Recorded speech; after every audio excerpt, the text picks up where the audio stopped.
Siam, located in Kalasan Province, Basi Prison.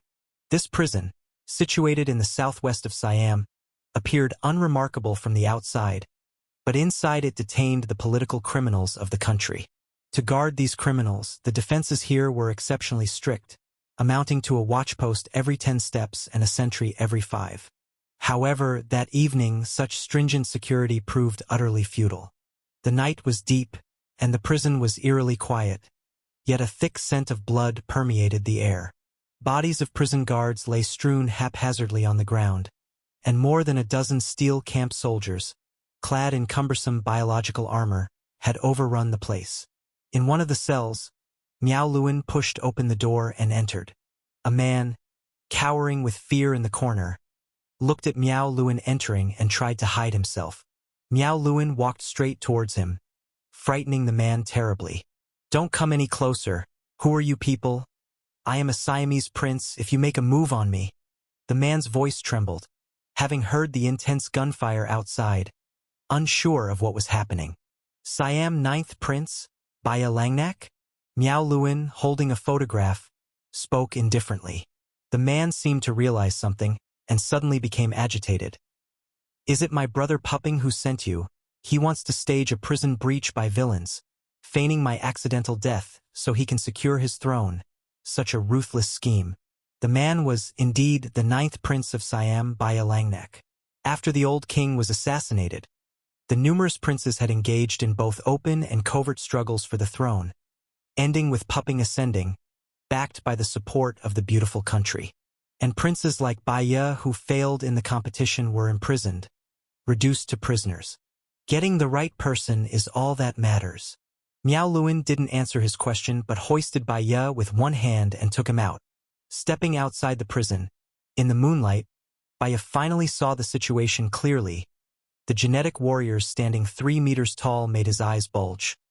"You are steel camp soldiers." Miao Luan smiled and said to Xiao Meng, the director of the Jekka Group Intelligence Department, "I've brought the person out. He's all yours now. Thanks to all the brothers." Xiao Meng had a helicopter landing behind him. He looked at Baya with a smile on his face, a sight that made Baya's skin crawl. Monday City, Jekka Group Intelligence Department. A convoy arrived. This was a highly secretive location, nestled deep underground and shrouded in mystery, rarely frequented by outsiders. Commander Su, Xiao Meng, alongside a group of Intelligence Department genetic warriors, was waiting outside and took the initiative to open the car door. "Have you found everyone?" Su Jie, accompanied by Lu Yingying, stepped out of the car and inquired. "Yes, Commander Su, we have retrieved 9 out of the 12 princes. The whereabouts of the other 3 remain unknown. These 3 had the most support from internal forces in Siam, so presumably, Pupping feared they threatened his position and arranged for their secret extermination." Xiao Meng reported as he followed Su Jie closely. 9 princes. How many of them are willing to cooperate with us?" Su Jie nodded and walked into a reception room. "All 9 princes are willing to cooperate." "Oh, such a large number? It wasn't through torture, was it?" Lu Yingying, curious at the side, was surprised at the high count. Xiao Meng shook his head. "There's no need for that. Just a slight probe, and they all scrambled over to us, each one more spineless than the last. The most eager to please among them was a 9th prince named Baya, whom I consider a very suitable collaborator." "Then let him come up." Su Jie nodded indifferently. Soon, Xiao Meng ordered the man to be brought in. As a man was ushered into the reception room, a multitude of eyes turned towards him. The man was the rescued Baya from the prison. Baya also laid eyes on the true controller of the Jekka Group, Su Jie, and Lu Yingying, the second in command. Baya was no longer as naive and ignorant as he had been when first rescued. After thorough instruction by the Intelligence Department, Baya understood what had occurred in Siam during his imprisonment. At the Intelligence Department, he had also met his royal brothers, who seemed to be in good condition. However, life with the Jekka Group Intelligence Department was not as straightforward as he had imagined. Together with his brothers, they all underwent discussions and persuasion sessions. Baya gradually came to understand what the Jeka group intended to do. Seeing his arrival, Lu Yingying, who was brewing tea, smiled and beckoned. Baya, isn't it? Come, have a drink. Prince Baya bowed his head with hands clasped, bending forward in a bow. Thank you, Mr. Su, Miss Lu, for rescuing me. Do you want to be king? The first sentence Su Jie said upon meeting made Baya's heart jolt wildly. Although he had anticipated it, he didn't expect Su Jie to be so straightforward, so striking to the heart. Of course, he desired to be king, he dreamed of it. If he hadn't wanted to compete with Pupping, he wouldn't have ended up imprisoned. What are your conditions? Baya's breathing was heavy, knowing well that a free lunch didn't just fall from the sky. Surely Su Jie would have his demands. We support you to take the throne, overthrow Puping's rule. All you need to do is sign this agreement. Su Jie stated outright, and beside him, Lu Yingying took out a document and handed it to Baya. Baya glanced at it, and his pupils constricted. The agreement was too glaring. Once signed, a vast expanse of Siam's territory would be annexed by the Jeka group, and he would also have to agree to various humiliating and sovereignty-surrendering terms such as ceding land, reparations, stationing troops, tariffs, trade, and so on. It was tantamount to becoming a puppet government under the control of the Jeka group. Lu Yingying poked Baya, saying, "There's an old saying in Hua country, a wise man submits to the times. You're still contemplating, but with so many royal brothers, someone will want to agree eventually. It's better to recognize reality sooner. You don't have the privilege to negotiate terms. You needn't worry either. Look on the bright side. Pupping colluded with the CIA to kill your father. This is you avenging your father.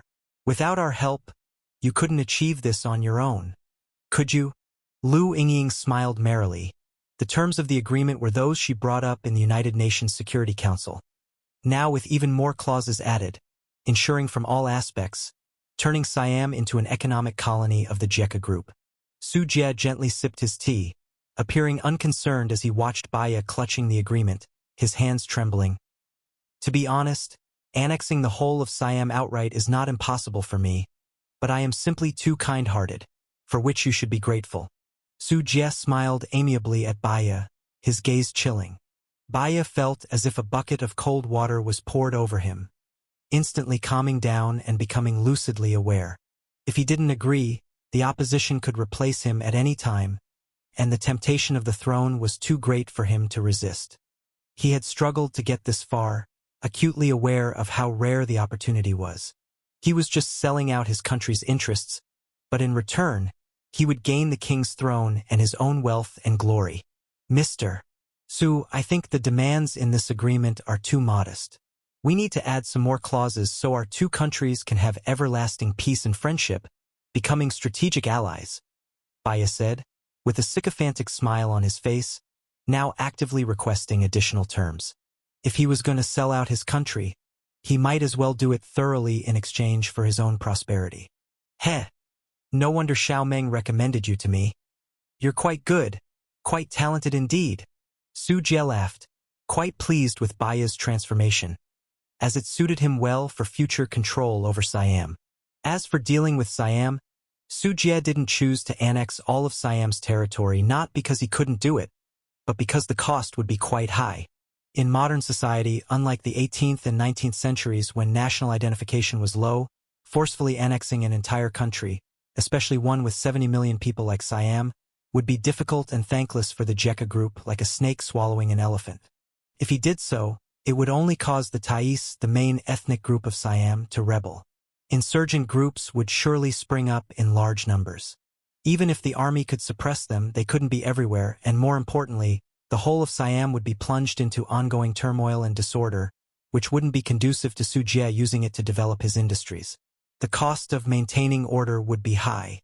Therefore, in the 21st century, countries expanding their influence rarely use land as the basis, opting instead to support political proxies, making them lean towards themselves on various levels. The Jeka group was now managing Chan country and already had enough territories to digest. To further annex more would likely incur dissent, not just from the beautiful country but from everyone.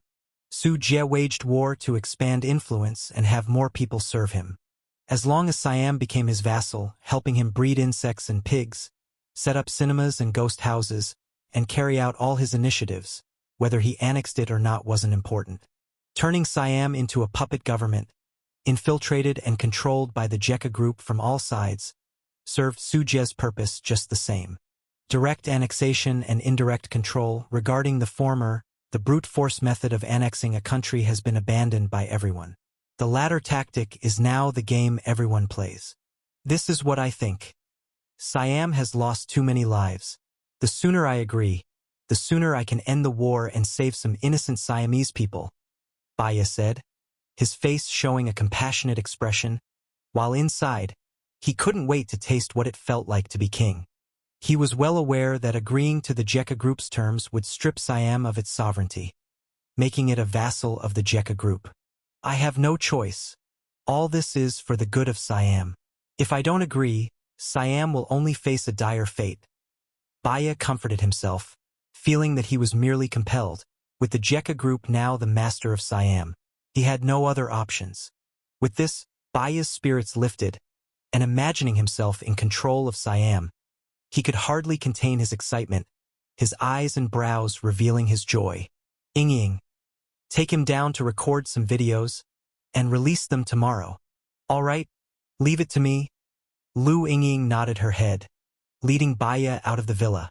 Prince Baya, we are your Imperial Palace Guard, tasked with ensuring your safety henceforth. The squad of steel camp soldiers outside the villa, who had been waiting for some time, said. They would become Baya's trusted aides, safeguarding his immediate security.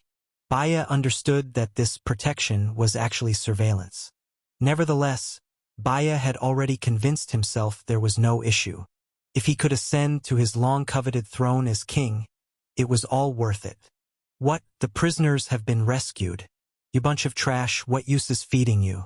You're even worse than dogs, failing to keep an eye on a few people. Upon hearing the news of the prince's escape, Pupping in Siam Yubin province couldn't help but fly into a rage, kicking his trusted informer, the head of his own security department, who had come to report. Your Majesty, King, it must have been the Jekka group's steel camp that executed the rescue. The prison guards couldn't stop them. The head of security protested his innocence.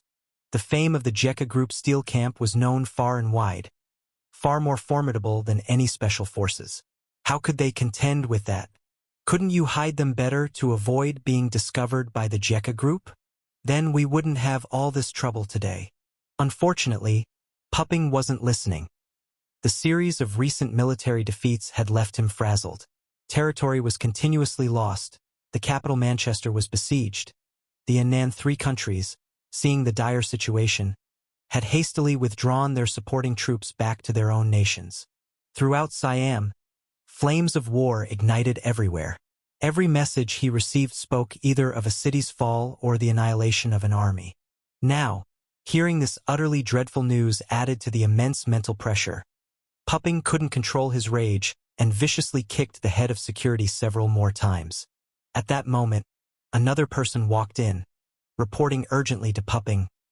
Your Majesty, King, there's terrible news, truly terrible.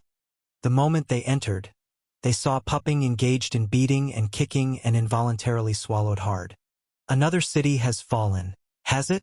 Order the army to take it back for me. If there are not enough soldiers, then draft the able-bodied men to replenish our numbers.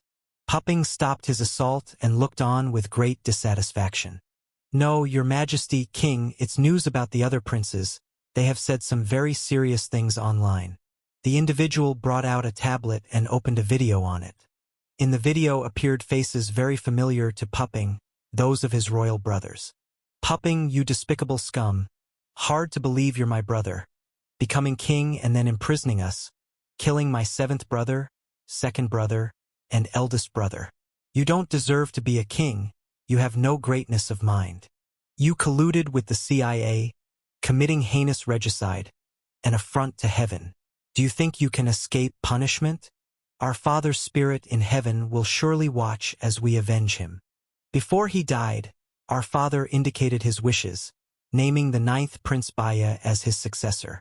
Yet you colluded with outsiders to murder our father and seized the throne meant for Baya. You should abdicate immediately, bow before our father's grave, and seek forgiveness through death. In the videos, one saw the sons of the old king of Siam, their expressions full of anger, accusing King Puping of imprisoning them and presenting evidence. The allegation most frequently aired in these videos was that the designated successor according to the old king was the 9th Prince Baya, and it was Puping who had usurped Baya's rightful throne through base and shameless means. Watching these videos, Puping's eyes turned bloodshot. Enraged, he smashed the tablet and bellowed, "Nonsense, utter nonsense. That throne is rightfully mine. Our father never once said anything about passing the throne to my 9th brother. I hate this.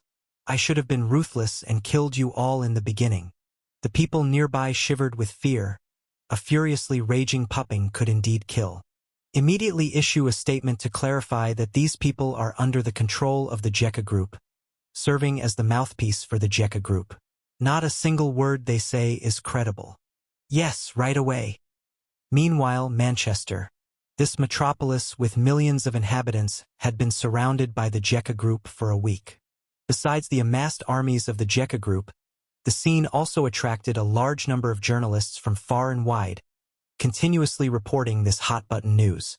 The Jeka Group didn't stop the journalists from coming, allowing them to report on the state of Manchester.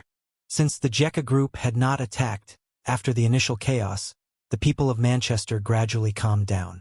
Furthermore, because the Jeka Group had not cut off water, food, or electricity, life within the city continued much as before, aside from being unable to leave. This disappointed many foreign reporters who had hoped to witness a massacre of civilians by the Jeka Group, generating major headlines. However, today there was sudden activity in the stationed troops of the Jeka Group that had been surrounding the city. A large number of soldiers were mobilized, with spider mechas leading the way toward Manchester. In an instant, numerous reporters became alert, like sharks scenting blood, thinking the Jeka Group was finally going to disregard international opinion and forcefully take control of the major international city.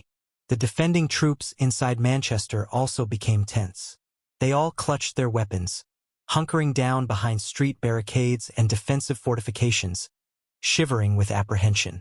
Reaching the nearest defensive line to Manchester, the Jeka Group's troops halted their advance, and then the Jeka Group actively summoned the domestic and international news media. Under the watchful eyes of countless onlookers, Baya made his formal appearance. He stepped forward calmly and addressed the multitude of news media, friends from the press, and to all my subjects watching the live broadcast. I am the 9th Prince Baya. Today, I come before you with one purpose. Lay down your weapons. We need the dawn of peace to arrive. This war should never have happened. It's all because of Puping's personal greed. He imprisoned us, his brothers, killed our father, the emperor, and even colluded with the CIA of the beautiful country to betray our national interests, dragging Siam into this damned war and leaving us with ruins and weeping citizens. All the atrocities committed by Puping, we cannot continue to make mistakes. Now we must end this war. Stop holding out. Why sacrifice your lives for a sinner like Puping? He is just the war spokesperson for the beautiful country. What we truly need has never been war. Since we were at fault in the first place, an unjust war is bound to fail, so we should seek peace if possible. For this reason, I will establish a new, true government of Siam to enter into peace negotiations. If Siam wants to continue to stand in Southeast Asia, we must advocate for closer relations with Chan country, following the principles of good neighborly friendship, joint defense, and economic cooperation, rather than becoming a pawn of the beautiful country. The above is my proposition. Citizens of Manchester, lay down your arms and come out. I am waiting for you outside. Don't make needless sacrifices anymore. The patience of the Jeka Group has its limits. Manchester is the jewel of our nation. Once the Jeka Group launches a formal attack, this angel city will be reduced to rubble, and our decades of achievements will be reduced to nothing. As long as you lay down your arms, I promise everyone here that there will be no retribution after surrender. You are all my people, and I will strive for the best treatment for you. Trust me, I will be your king, 100 times better than Puping. Join me to overthrow Puping's rule. This country cannot continue to be ruled by him. Otherwise, it will only slide into the abyss of destruction. The voice of Baya was transmitted through the microphone, and the speech was broadcast live. When Baya finished speaking, the Jekka group used planes to drop a large number of leaflets, which had been printed in advance over Manchester. The leaflets fluttering in the sky fell, seen by civilians and also picked up by the soldiers. The leaflets bore Baya's propositions and promises. When the leaflets fell, the Siamese army stationed inside Manchester, already demoralized, lost all will to fight. If the Jekka group were attacking them, they might have some courage to defend their homeland, but the one asking for their surrender was their own prince. Moreover, Baya had the unanimous support of the other princes and proposed a feasible plan. Negotiating peace might be the most beneficial way to resolve the war for Siam at present.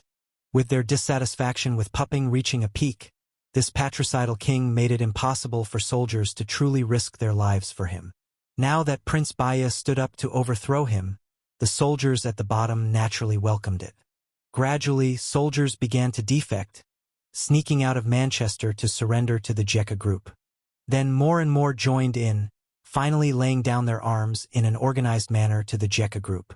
And when Baya entered Manchester with a large group of media journalists, walking boldly from the suburbs into the city, the remaining Siamese army also laid down their weapons.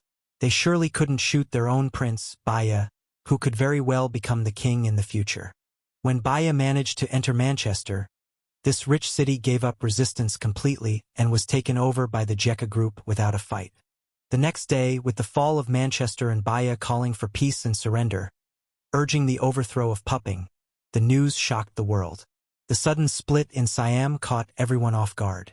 Puping, who had slipped away to Yubin province in the east, was furious and immediately issued a statement, publicly claiming that Baya was a puppet regime, manipulated by the Jekka group. But Puping himself hadn't even cleaned up his own mess yet. His words were very weak. Baya immediately issued a counterstatement, and the two sides started to insult each other online. You say I'm a puppet of the Jekka group. I say you're a dog raised by the beautiful country. Both sides enjoyed their mudslinging. This also caused a rapid division among the Siamese people who had not yet been occupied. Some agreed with Baya's rhetoric, while others denounced him as a traitor to the nation. Because Puping had lost the support of the people with continuous defeats in battle and patricide, the majority sided with Baya. Shortly thereafter, with the help of the Jekka group, Baya went to various prisoner-of-war camps to explain his philosophy and call on everyone to join the new Siam government he had formed. Baya promised them that joining him would mean their defeat and capture would be forgiven and that they would receive more dignified treatment. Consequently, a large number of captured Siam soldiers joined Baya, including more than 100 generals and tens of thousands of troops. These troops were rearmed under the organization of the Jekka group to maintain order in the occupied areas and turn their guns, continuing to advance into the heartland of Siam. These captured soldiers were no match for the troops of the Jekka group, but perhaps because the soldiers of the Jekka group acted as supervising forces, their combat power surged when they turned and faced the troops under Puping, routing Puping's forces completely. The morale and willingness to resist among the Siam soldiers had wavered, and they all thought about simply surrendering to Baya. The surrender faction overwhelmingly prevailed. When the two armies encountered each other, after a few symbolic shots, the Siam army surrendered. The situation in Siam began to deteriorate rapidly. Later on, seeing how things were going, Siam's top brass also defected in turns, proactively seizing those pro-beautiful country officials and embarking on political purges. In doing so, they sought to appease the Jekka group, pledging their allegiance, and then they rushed to announce their joining under Baya, awaiting his commands. The troops under Puping also turned against him in mid-battle, swearing loyalty to their new king, Baya. The Siam government collapsed with a crash, and within just a few days, Puping had become isolated and alone. By then, it was obvious to anyone that the situation in Siam was beyond redemption. Yubin province. Inside the city government building, Puping was disheveled, looking as if he hadn't washed for days, his complexion haggard, his whole being exuding a dim and bleak aura. Traitors, all of you traitors, traitors, you have betrayed the trust of our royal family. To actually believe in that bastard Baya, what right does he have to compare with me? Looking at the provincial governments on the map, one after another declaring allegiance to Baya and slipping out of his control, Pupping muttered to himself, wishing he could tear up both the map and Baya. Currently, the only territory he controlled within Siam was this last Yubin province, and his control over it did not rely on Siam soldiers. The Siam soldiers had all surrendered and defected to Baya, and the military force remaining in Yubin province was a garrison belonging to the Eight Nation group. This garrison only numbered 10,000 men, primarily light infantry units, originally formed under the leadership of the beautiful country to reaffirm Siam's resolve for war. But as the battle raged on, the situation in Siam had become irreversible, clearly about to fall under the control of the Jekka group. In such a situation, this Eight-Nation group military force also retreated here. Pupping. Clean yourself up, we need to leave. The door of the command room was pushed open, and Shang and Smith walked in. Leave, but where to? Pupping lifted his head, his eyes ringed with heavy bags, having had no sleep for the last 2 days. We'll retreat from Siam, head to Lansong country, and then cross the border to Anan to set up a government in exile. Shang spoke indifferently, while the nearby Smith gathered up the confidential documents on the desk and set them on fire. No, I won't go. This is my country, and I haven't lost yet. Pooping's eyes were bloodshot as he suddenly stood up, glowering at Shang as though ready to pounce. Pupping, calm down. You lost this war a long time ago. Shang rolled his eyes, ruthlessly crushing Pooping's delusions. If it wasn't for your beautiful country refusing to send troops, how could I have possibly failed? Why should I leave my country in such a sorry state?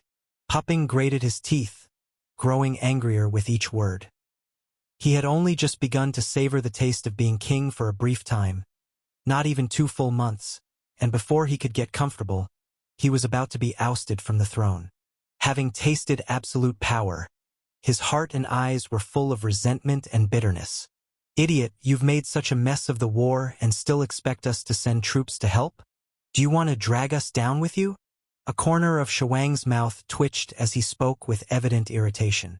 Because of the failed encirclement by the 4 countries, he had also lost favor at CIA headquarters, and he harbored no goodwill towards the foolish Pupping.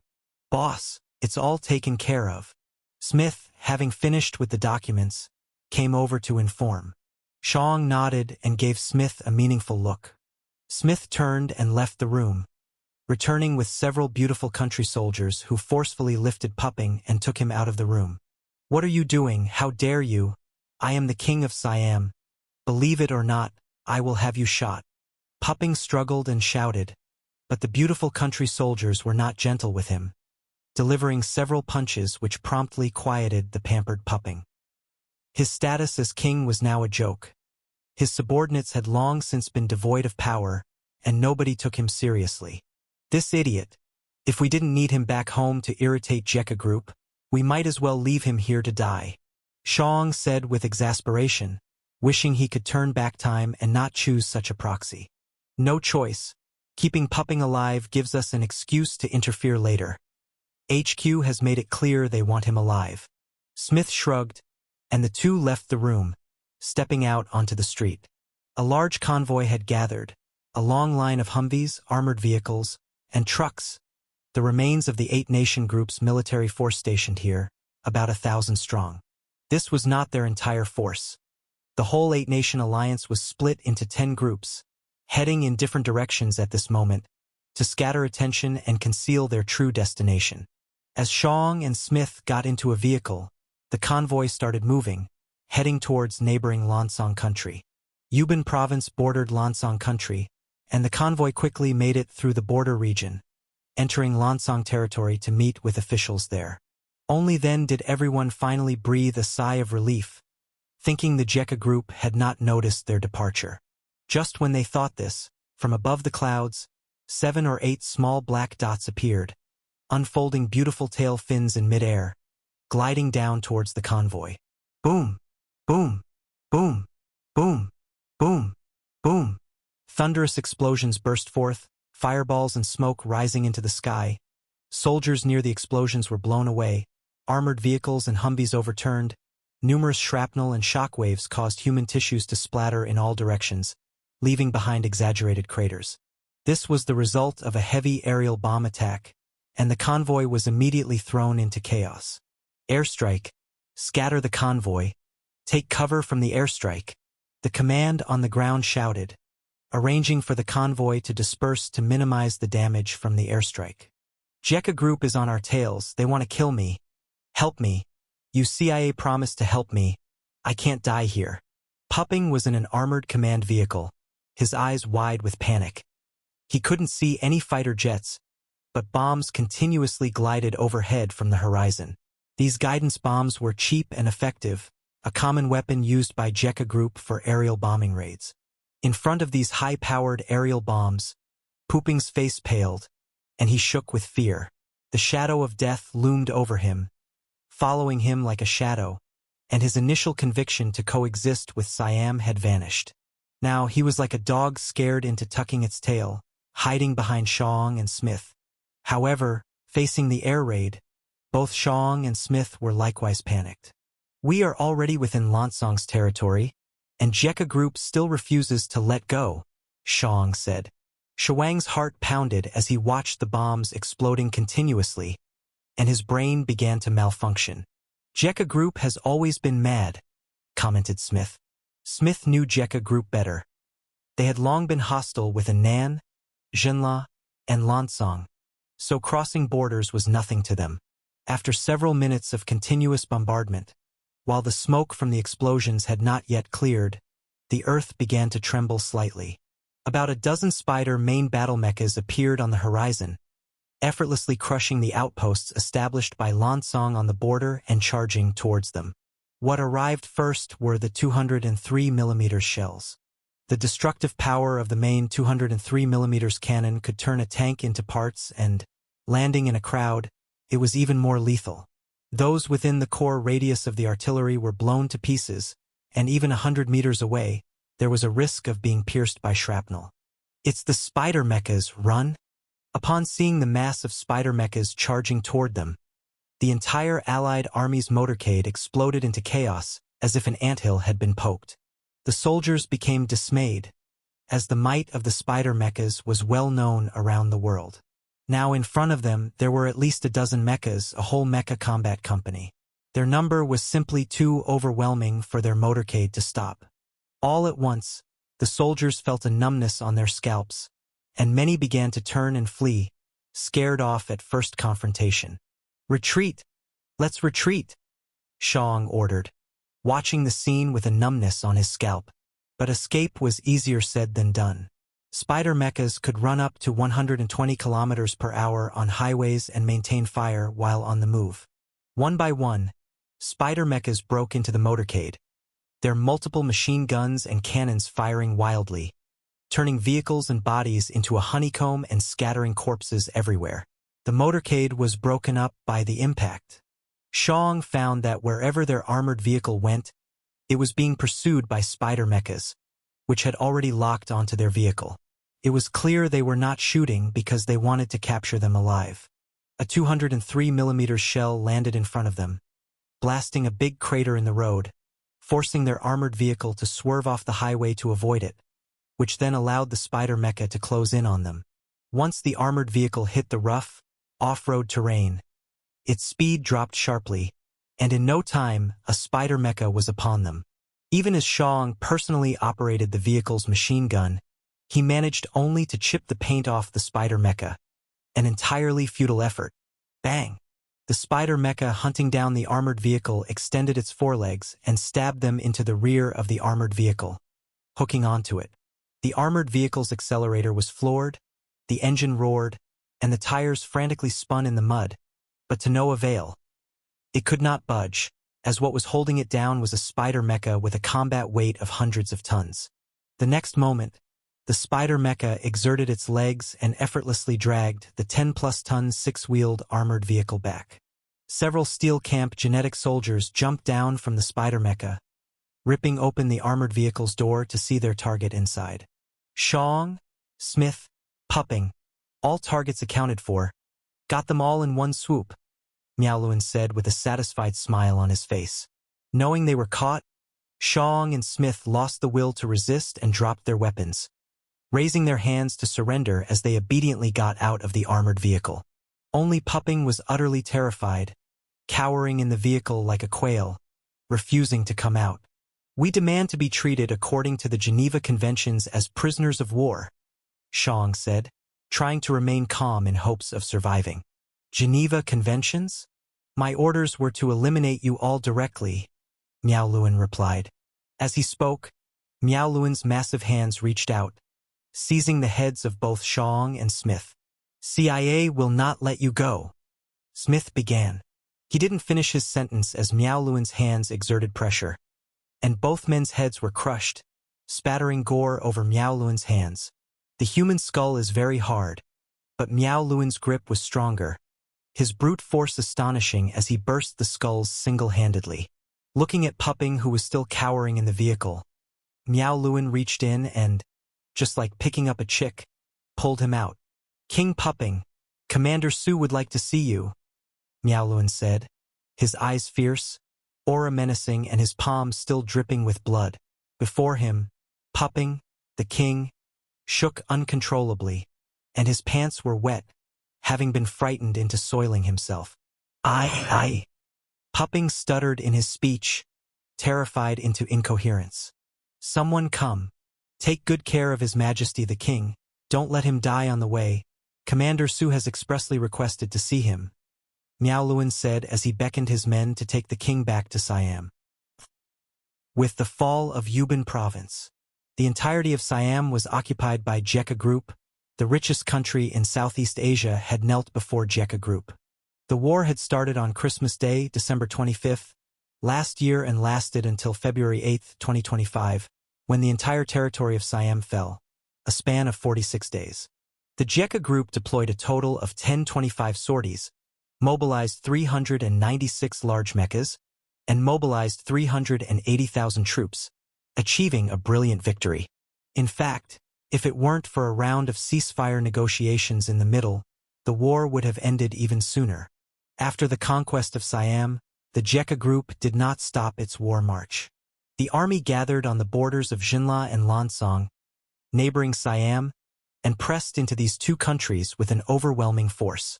Jinla, Lansong, and Henan brazenly sent troops to war, blatantly provoking our country. Now, our country is acting in self-defense and counterattack.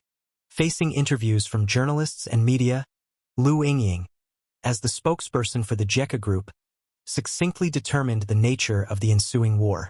The Jekka Group's tens of thousands of troops split into two, attacking Jinla and Kanglan simultaneously. Both countries were unequivocal examples of small, weak, and poor nations, and their military forces were no different.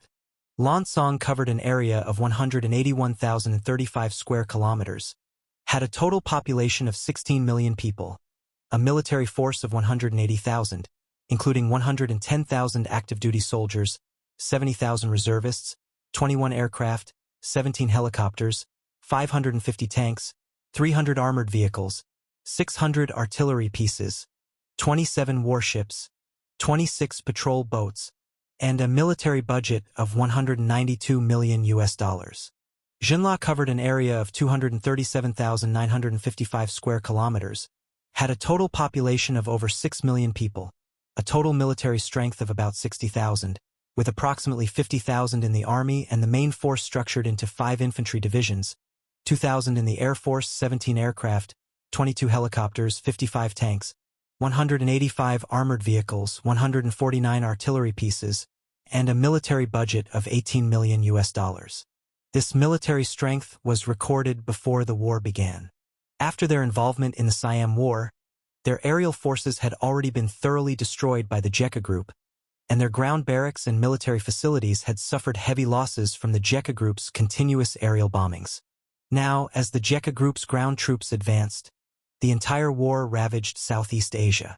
In Lansong, 100,000 troops invaded the region, with the Jekka Group's 2nd Mechanical Combat Brigade leading the way as the vanguard, accompanied by a large number of armored units and heavy infantry, storming a border town called Menya first.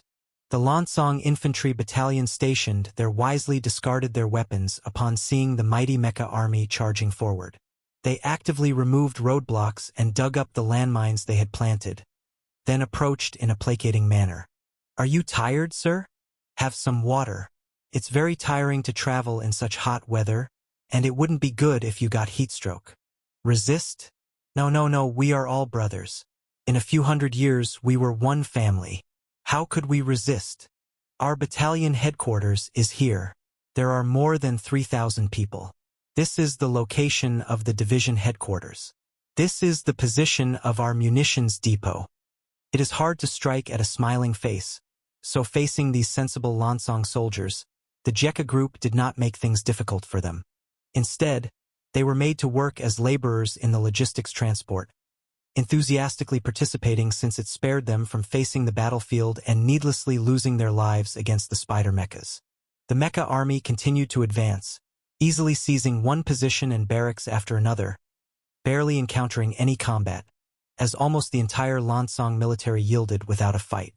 When the army reached the plains area near the Lansong Cave and Sa Lake, a region that was Lansong's largest grain-producing area and core economic zone, the force encountered a sizable resistance for the first time.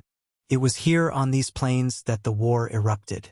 Lansong rallied most of its controllable military forces, over 50,000 troops, to establish a defensive line. However, if even Siam's sturdy Karamu defense line had fallen before the Mecha army, how could this hastily constructed barrier withstand the thunderous charge of the Jekka group's mechas? The defense line was easily broken, and with fewer than 1,000 casualties, the entire Lansong force collapsed.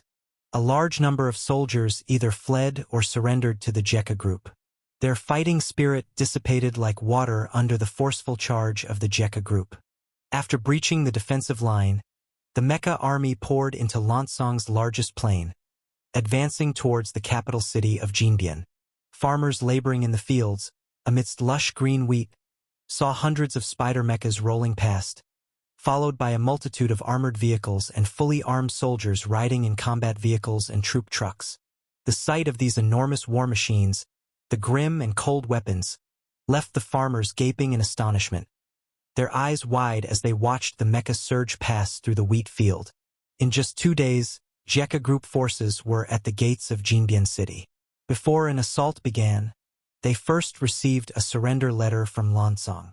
In Jinla, the fighting was even more effortless for the Jekka group. It felt like they were facing no one at all. As the army passed through, Jinla soldiers often fired a few shots into the sky, indicating they had resisted, but they were no match for the mighty heavenly soldiers and generals of the Jekka group and could only regretfully admit defeat and be captured. These Jinla soldiers eagerly cooperated with the advancement of the Jekka group without even changing their uniforms, acting as guides and helping the Jekka group persuade more of their comrades to surrender. The entire conquest of Jinla was so effortless that the Jekka group soldiers felt as if they were not there to fight a war, but rather on a leisurely outing. Primarily because the formidable renown of the Jekka group, along with the terror of the spider mechas, had deeply etched into people's minds. The forces of Jinla and Lansong, already suffering from poor compensation and low combat will, faced off against the Jekka group troops with wisdom, completely lacking the determination and belief to fight to the death. Ultimately, with an aggressive and overwhelming onslaught, the Jekka group conquered Siam in 46 days, Lansong in 5 days, and Jinla in 3 days. Then they sent their troops to the Yannan border, forcing Yannan to both mobilize a massive number of reservists and militias, and to urgently send peace overtures to the Jekka group. The entire Southeast Asia peninsula had almost completely fallen under the iron hoof of the Jekka group, succumbing to its might. At this moment, the Jekka group reached its zenith since its establishment, drawing global attention.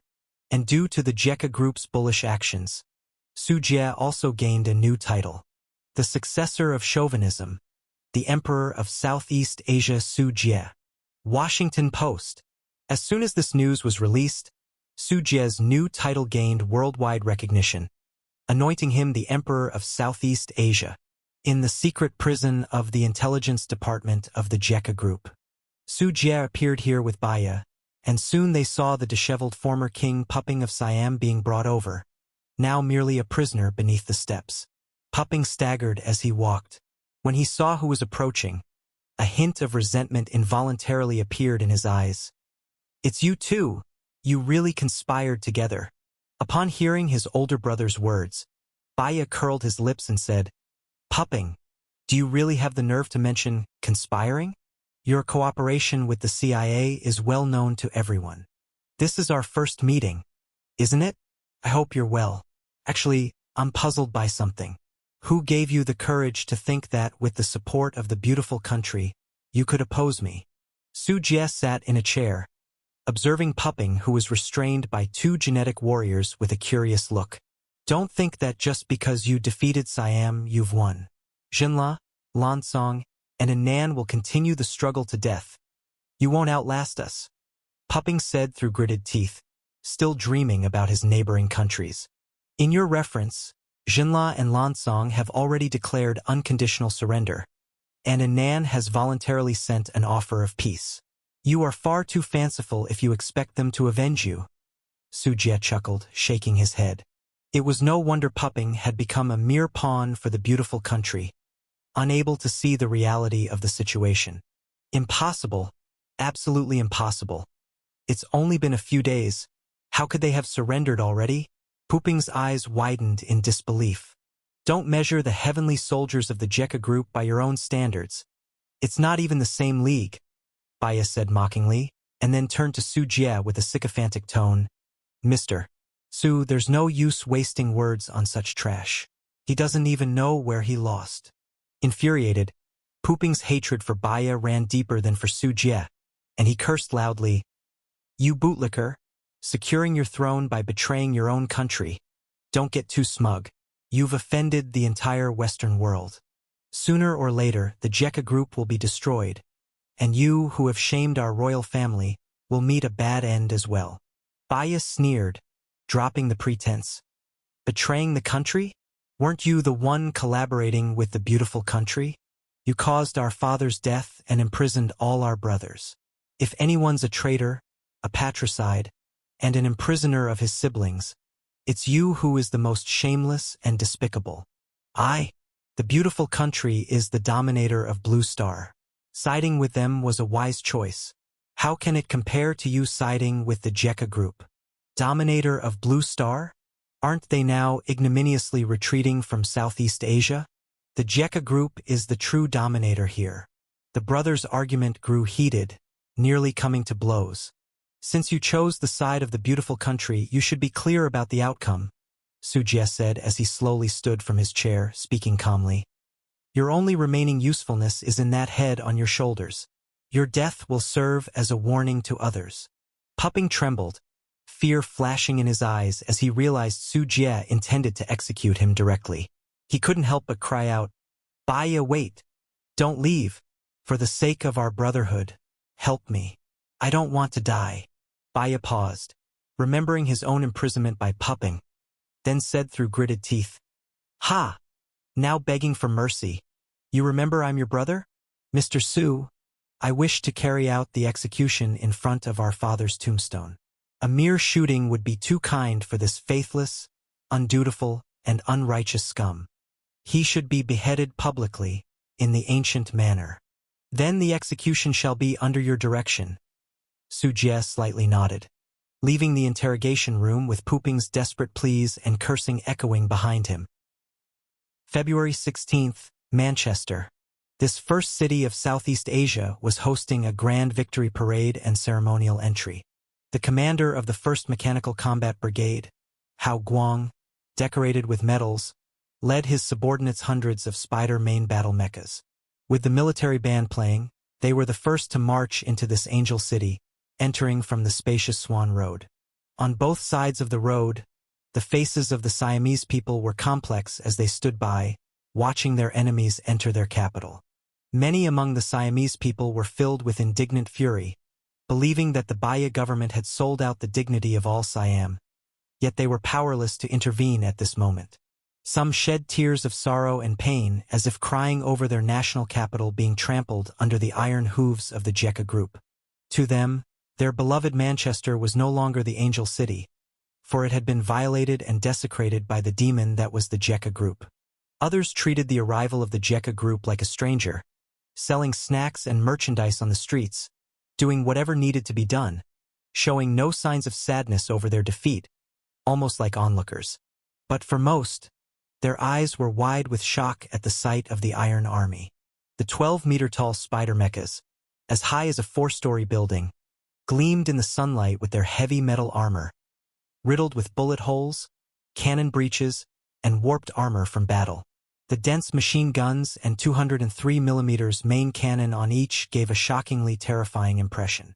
Many civilians instinctively stepped back, distancing themselves from these monstrous, lethal beasts.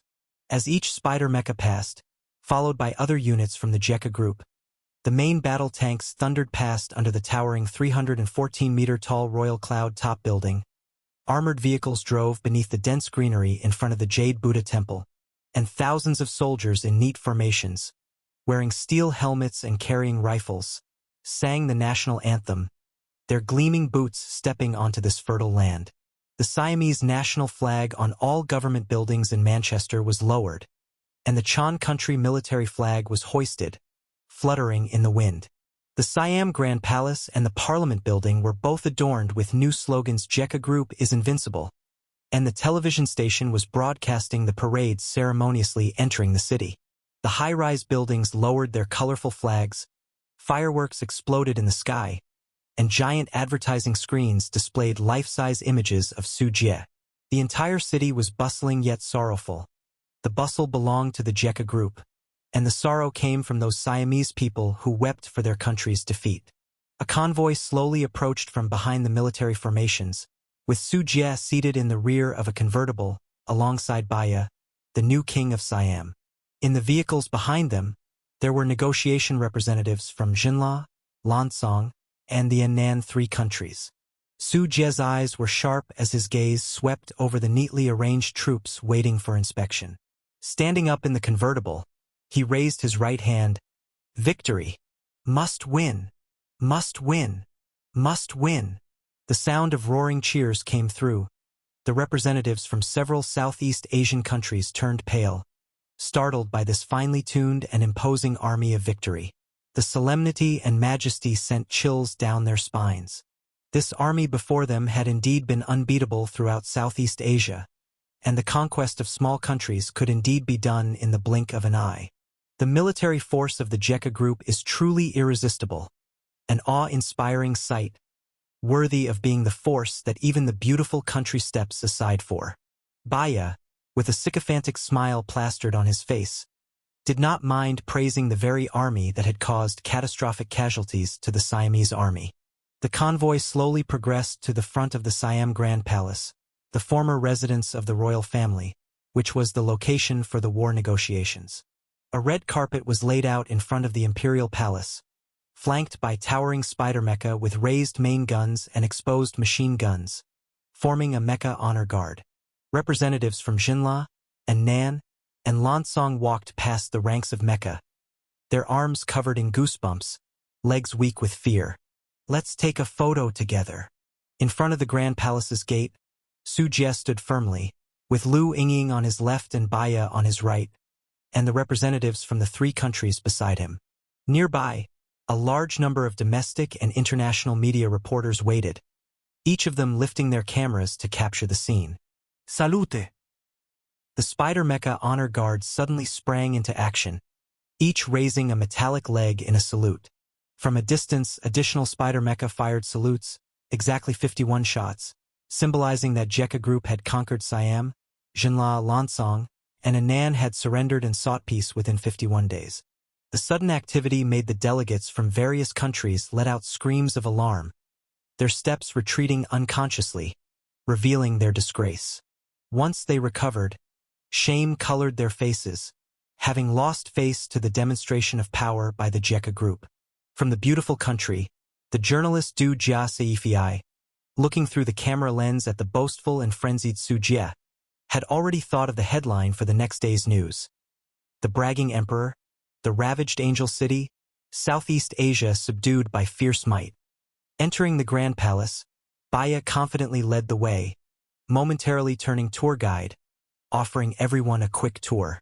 This was his home, but stepping inside, he voluntarily stayed half a step behind Sujie. Because here, in this country, Sujie was the true master.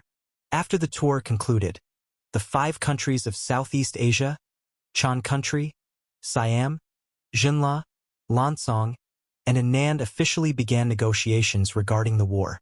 Lu Yingying, representing Chan Country, first laid out their demands, stating righteously, "Considering the military casualties and economic losses brought to our country by this war, we demand Siam, Jinla, Anand, and Lansong to declare unconditional surrender, and then to compensate us $12.831 trillion in war reparations, to be paid off over 25 years, with tariffs, railways, and mines as collateral until the debt is settled. Siam, Jinla, Lansong, and Anand must cede the following territories and their islands to our country, and open the following cities for visa-free entry and as ports for trade. Our country's merchant ships and warships can freely navigate the internal waters such as the Mekong River, the Red River, and canals. The following locations are to be opened for our military bases, including 8 Army bases, 3 naval bases, and 4 Air Force bases, with the required military expenses to be prepared and borne by the local side. Meanwhile, Siam, Anand, Jinla, and Lansong need to open up their domestic economic restrictions to our country. We can freely operate all kinds of commercial projects, including industries such as energy, transportation, communications, finance, and military manufacturing. Our country enjoys privileged treatment as the sovereign nation, receiving preferential treatment in trade, navigation, tariffs, and import-export within the 4 countries. Within the territories of the 4 countries, our country possesses extraterritorial jurisdiction and the right to conduct judicial investigations, and our licensed military and police can enforce law across borders. In the airspace and commercial flight routes of the 4 countries, our country, Lu Yingying listed a plethora of terms, and as she spoke, the faces of the negotiators in attendance darkened. Compared to the last negotiation at the United Nations Security Council, Lu Yingying's demands had drastically increased. Such a lion's mouth opening was intolerable to the negotiating representatives present, all seething with rage except for Baya. I agree. No sooner had Lu Yingying finished speaking than Baya immediately began clapping, nodding his head in agreement and approval. Miss Lu is both beautiful and kind-hearted. As a defeated country, the fact that we can still secure such generous treatment is something for which we are deeply grateful and to which we can hardly repay the kindness, Baya said with a face full of gratitude, nauseating the other negotiating representatives present. We know you're Jekka Group's puppet, but do you have to be so excessively obsequious? Where does that leave the rest of us? The representative from Anand looked very dissatisfied and immediately spoke up. Miss Lu, we cannot agree to such an unequal treaty. Our country, Anand, has not yet been defeated, and it's utterly impossible for you to collar us. As soon as the Anand representative spoke up, the representatives from Jinla and Lansong were about to speak, but at that moment, they caught Sujie's cold gaze and instantly shuddered. Now, with their entire territory occupied, they had absolutely no bargaining power. Moreover, they understood Sujie's character. Expressing opposition at this point might invite unpredictable retaliation from Jekka Group. It's no big deal, right? Just ceding territories, paying indemnities, and signing a series of unequal treaties? If they didn't agree now, their countries might be annexed.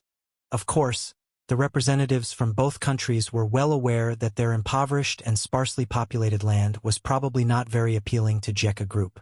Sujie's gaze turned towards the outspoken representative from Anand, his tone calm as he said, So, Anand wants to continue the war. Ah, of course not.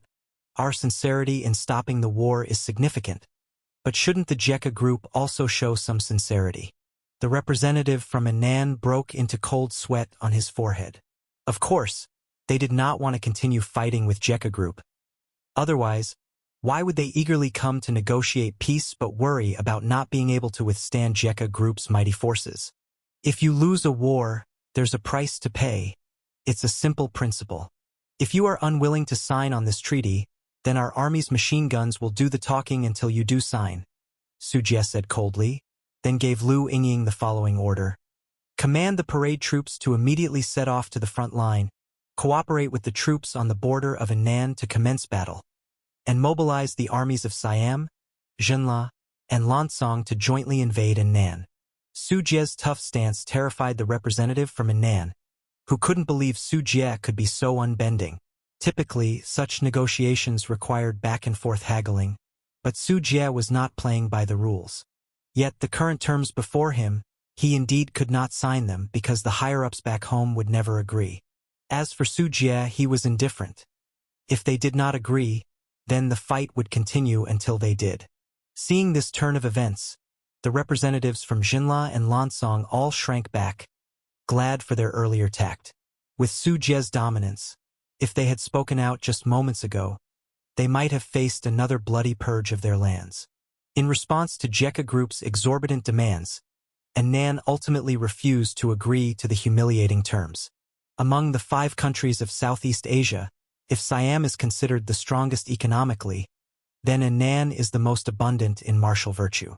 Before the emergence of the Jekka Group, Henan, relying on its regular army of 500,000 and 4 million reservists, with a population of 100 million, firmly held the military supremacy in Southeast Asia.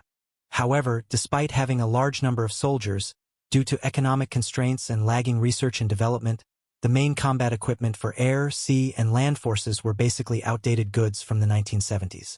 Yet, although impoverished, Henan has always been known for the quality of its individual soldiers and their strong fighting will. During World War II, facing the menacing Japan, Siam promptly became a subordinate, allying with Japan, while at that time Henan was still conducting guerrilla warfare against them. After World War II, Henan fought France, knocking them down, and fought the beautiful country, pushing them to a humiliating retreat with jungle warfare. Rich in combat experience, Henan troops were forged through trials of blood and fire. Therefore, verbal threats from the Jekka Group did not deter them.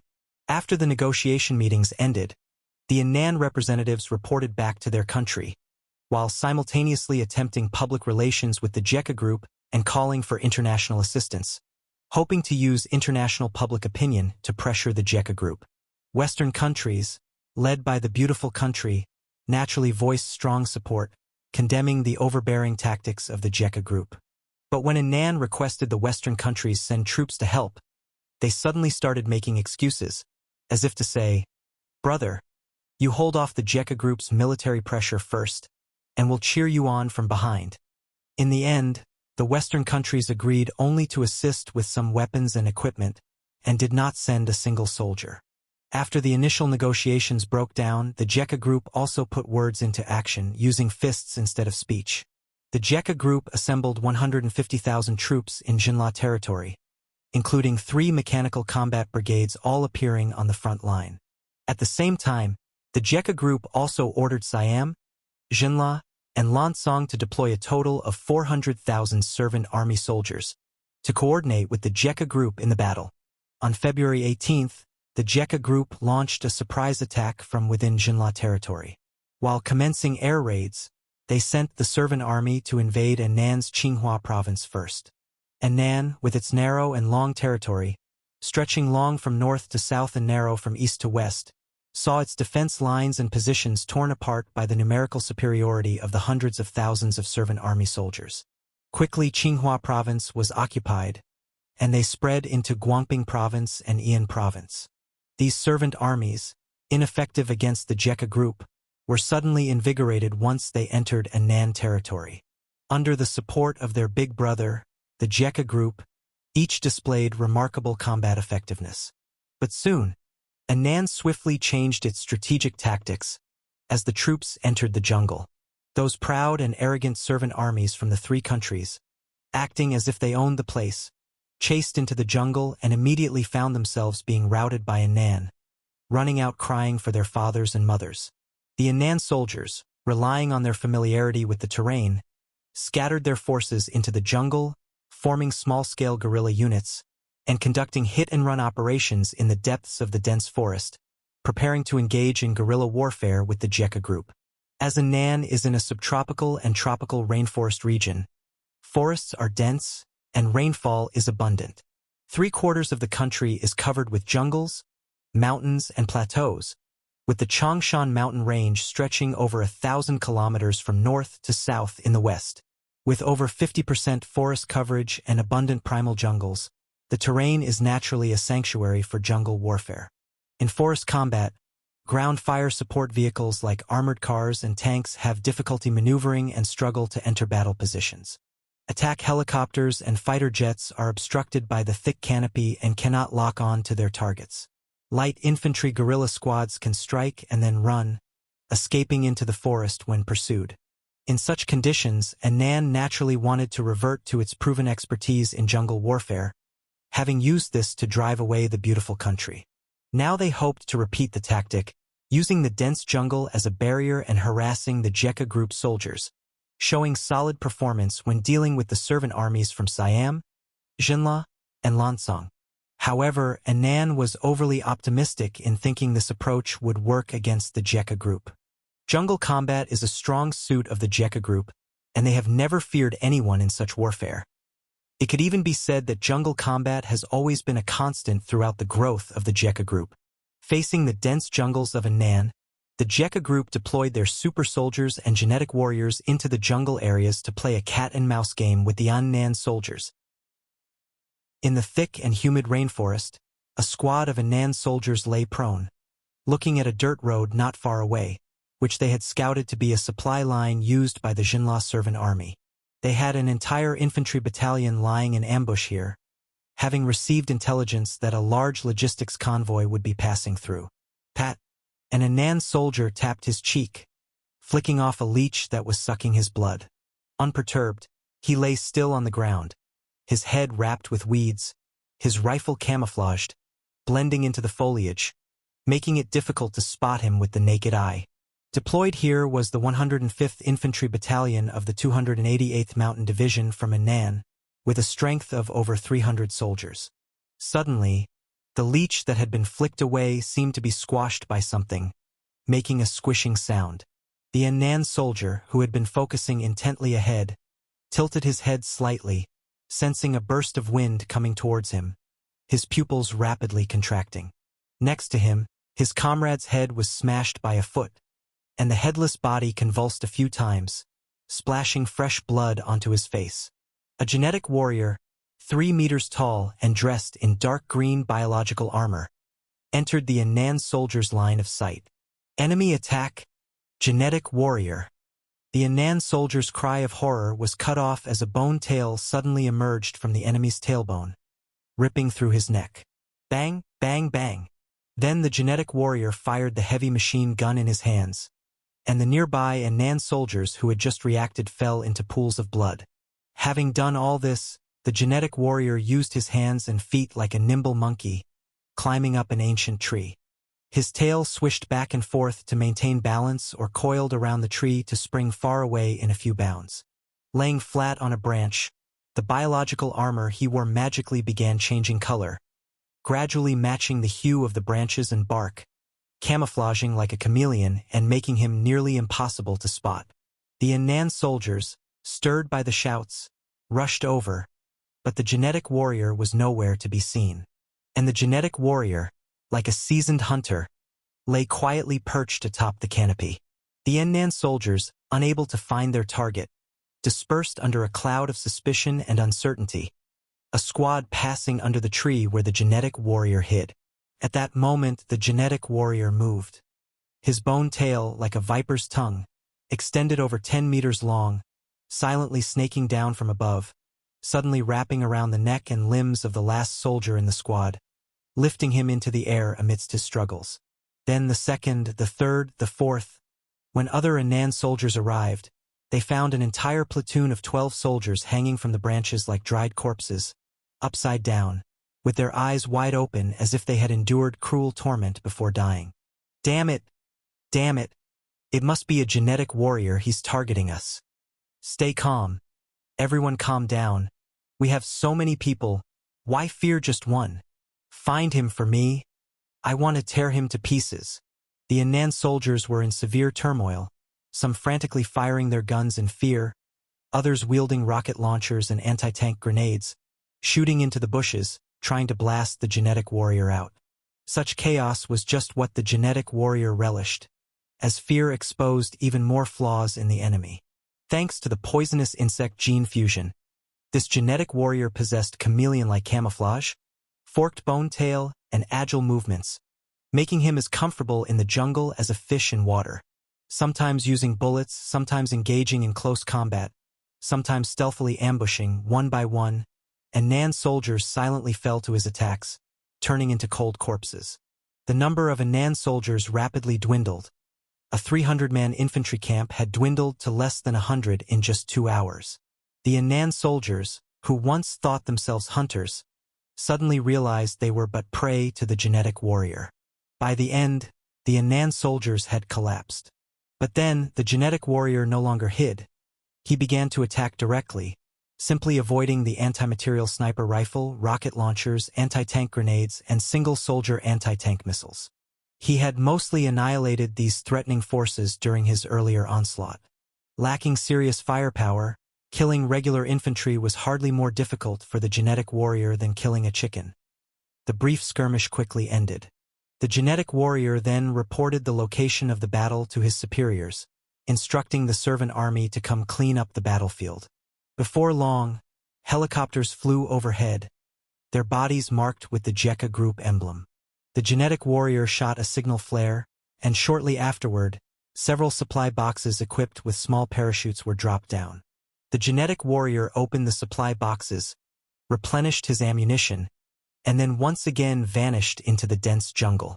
All across the jungles of Anan, similar battles were happening every moment. The Anan soldiers soon realized that they thought entering the jungle would allow them to evade the heavy firepower of the Jekka Group. But those who entered found themselves facing even more terrifying and dangerous hunters, the genetic warriors. Because in the jungle, the Anan soldiers themselves could not carry any significant firepower. Forget tanks and armored vehicles, armed only with light weapons, they were simply a delectable treat when facing the genetic warriors sent by the Steel Camp. The genetic warriors, clad in biological armor, were more agile in jungle warfare. The soldiers could neither catch up when chasing nor escape when fleeing, manipulated at the whim of the genetic warriors. And with the genetic warrior wearing biological armor, ordinary weapons were basically useless against it. Coupled with Gatling guns and other high-caliber firearms, a hit meant there was basically no need for rescue. The genetic warriors also had the eyeworm's assistance, and some had other auxiliary poisonous insects providing capabilities like thermal imaging, night vision, scent tracking, ultrasound echolocation, insect compound eyes, vibration sensing, electrostatic field, and polarized light vision, turning the jungle into a fully transparent zone for them, where many Anan soldiers died without knowing how. The disparity in physical condition, defense, firepower, and reconnaissance entirely tipped the scales, turning the dense forests of Anan country into a chilling green hell for the Anan soldiers. Those countries hoping to see the Jekka Group mired in difficulty, such as Beautiful Country, were quickly disappointed, as the forest had entirely turned into a hunting ground for the Jekka Group. Meanwhile, after probing the capabilities of the Anan guerrilla, the Jekka Group's heavy troops also finally deployed. After the genetic warriors and super soldiers had entered the jungle and strangled the Anan guerrillas who tried to sabotage the supply lines, the armored forces and mechanical army began to massively mobilize, attacking from 2 fronts simultaneously. Anan country was too long and narrow, possessing no strategic depth whatsoever. The Jekka Group was divided into 2 army groups. Group A, consisting of 70,000 Jekka Group soldiers and 150,000 servant soldiers, set out from Huafan County in Jinla, aiming directly for the capital whose city of Anan, just 136 kilometers away. Group B, comprised of 50,000 Jekka Group soldiers and 120,000 servant soldiers, embarked from Muhua County in Lansong, making a beeline for Anan's Hu City, which was only a mere 55 kilometers away. Hu City was the capital and political center of Anan with a population of 8 million. Whereas Hu City had a population of 11 million and was the economic center of Anan, the Jekka Group's heavy forces, like 2 sharp arrows, one aimed at the heart and the other at the throat of Anan, were lethal in every move. The mechanical combat brigade served as the spearhead. Wherever the army passed, all resistance was crushed. In less than 2 hours, Group B had stormed into Hu City, reaching its gates. It took Group A 3.5 hours to similarly overwhelm the obstacles along the way and to reach the outskirts of Hu City. Thereafter, both army groups executed probing artillery strikes, immediately causing panic among the citizens within the cities. Masses of citizens fled in a frantic scramble. The stock market plummeted. All capital was in a rush to divest and escape, and several artillery shells wiped out hundreds of billions of US dollars from Annan's economy per shell. Without even assaulting the cities directly, Annan had already begun to severely falter, facing dire economic straits. If it had been just guerrilla warfare, Annan might have still rallied millions of reservists to wage a prolonged war against Jekka Group. But with their heart and throat under the sword's blade, unless Annan wanted their 2 vital cities to become ruins, negating decades of economic development and reverting to pre-liberation conditions, and to annihilate Jekka Group even at the cost of mutual destruction. A scenario highly unlikely, the educated elites of Annan knew the war was unwinnable. With no other choice, Annan could only humbly plead once more to resume peace talks and beg Jekka Group for a ceasefire, because they did not know how to win this war. Eventually, Jekka Group reluctantly convened the Southeast Asia 5 Countries Conference and handed over an even more stringent amendment of the treaty to Annan. Faced with the alarming and unequal treaty, the representatives of Annan could only swallow the bitter fruit of defeat, no longer daring to quibble over minor issues, for fear of angering Jekka Group, as they tremulously signed the treaty. With the treaty's signing, Jekka Group took merely a week to thoroughly subdue Annan, the would-be leader, forcing them to kneel and call daddy. This also confirmed the saying, "The truth exists only within the range of cannons." Jekka Group had convinced Annan with its own version of the truth. On March 1st, in the Grand Palace of Siamese City, the 5 countries of Southeast Asia officially completed the treaty signing of the Southeast Asian War and obtained the approvals from the leaders of the 5 countries, making the treaty officially effective. Since it was signed in Manchester, this treaty was known as the Manchester Treaty. The main content of the treaty was filled with unequal privileges of the defeated Siamese 4 countries by Jekka Group. Economically, the 4 countries became the product output locations and cheap labor markets for Jekka Group, and militarily, Jekka Group extended its influence into the 4 countries through garrisons. The transformation of Siam was the most thorough. Its king was supported by Jekka Group, and a series of mutual defense treaties tightly bonded Siam to Jekka Group's military chariot. Jinla, Lansong, and the other 2 Annan countries also experienced varying degrees of deepened influence, with this impact set to deepen further over time. It could be said that with the signing of the Manchester Treaty, Jekka Group, through this war, had amassed immense benefits, both economically and militarily. And through this war, Jekka Group cemented its dominant position in Southeast Asia, significantly increasing its territorial area and actual population control.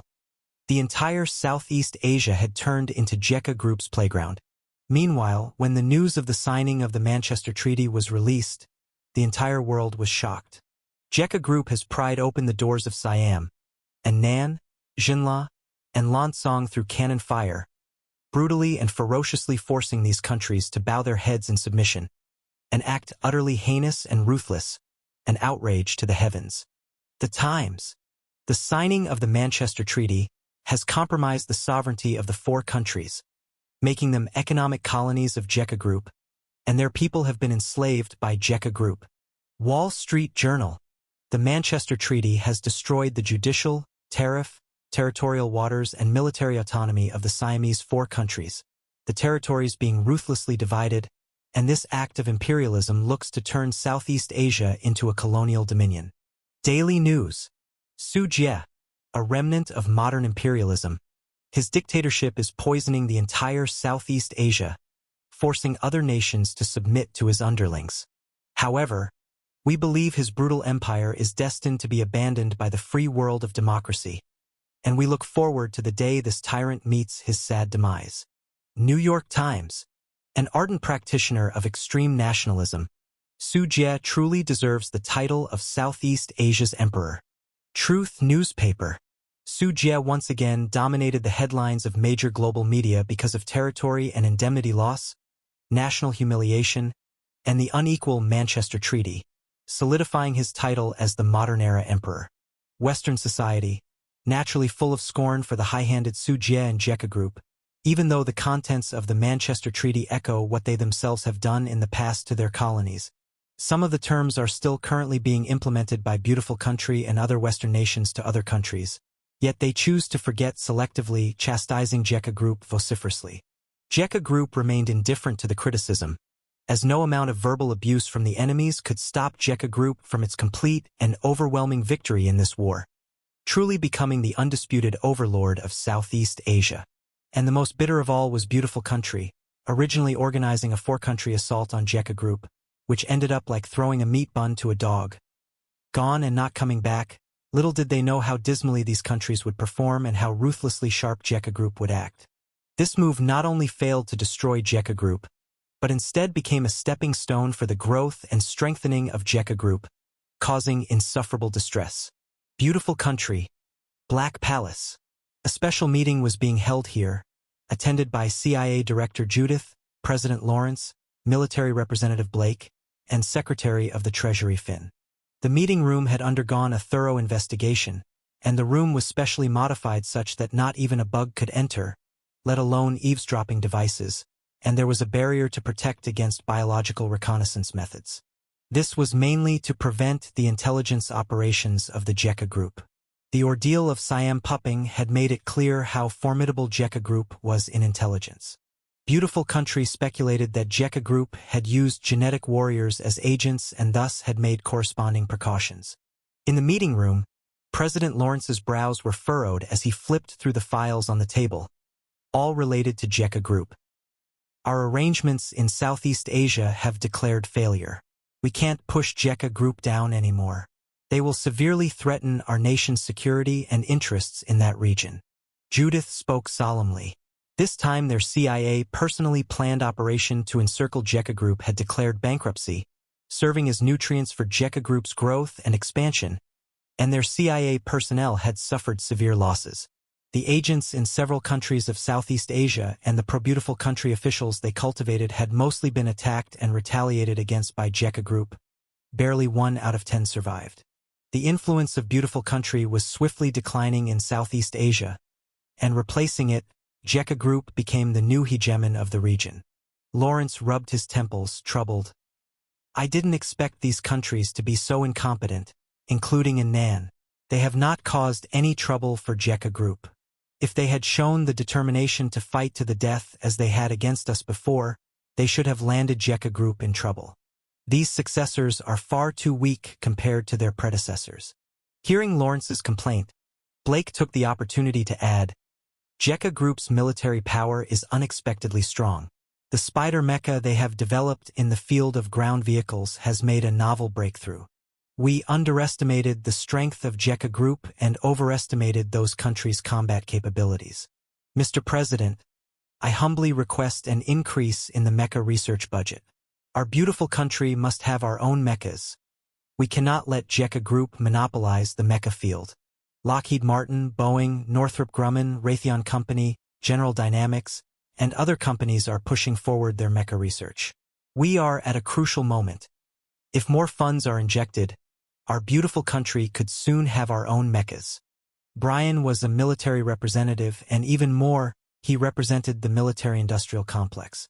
The so-called military-industrial complex is a massive interest group made up of the military industries, and some members of Congress, the true defense contractors. The emergence of the Spider mecha and the application of biological armor are examples of the military-industrial complex looking to keep up with the wave of military revolution. Before Lawrence could answer, Finn couldn't help but retort, more funding? We've already expended a massive amount of materials and equipment to aid those countries in Southeast Asia. Now that the war effort has failed, all investments have been lost, costing a huge amount of US dollars. You're acting like money grows on trees. Brian snorted coldly. Are we just supposed to watch as we fall behind in the mecha field step by step? Military power is our foundation. Without military hegemony, how can our country maintain order in Blue Star? Do you even love our country anymore? What do you consider the public safety of beautiful country? Should we wait until Jekka Group attacks our homeland before you're willing to develop new equipment? Finn slammed the table, rebuking, "Don't pin that on me. Did I say we shouldn't conduct mecha research? But the allocation of funds can't be disorderly." Finn knew who Brian represented, but he disliked how the military-industrial complex often used the slogans of military safety and public safety to coerce the beautiful country authorities into providing funding. Enough, stop arguing. Mecha research is indeed urgent. Let's discuss it with Congress later. If approved, the Treasury Department will issue a batch of government bonds. Lawrence interrupted their squabble. If there's no money, what to do? Then use the big move, activate the nuclear-powered money-printing machine to shear wool from the whole world. Although Lawrence was dissatisfied with the military, he understood that to secure his position, the support of the monstrous military-industrial complex was crucial. Finishing his words, Lawrence then turned his gaze to Judith, asking, CIA also needs to strengthen its efforts, obtaining those biological technology secrets from Jekka Group. Judith nodded, her bitterness known only to herself. Since Jekka Group rose to prominence, the leading technologies they showcased, biological mecha, gene technology, human body transformation technology, special effect medicine, tunneling machinery, advanced electronic shielding technology, virtual AI glasses. These technologies represented enormous interests.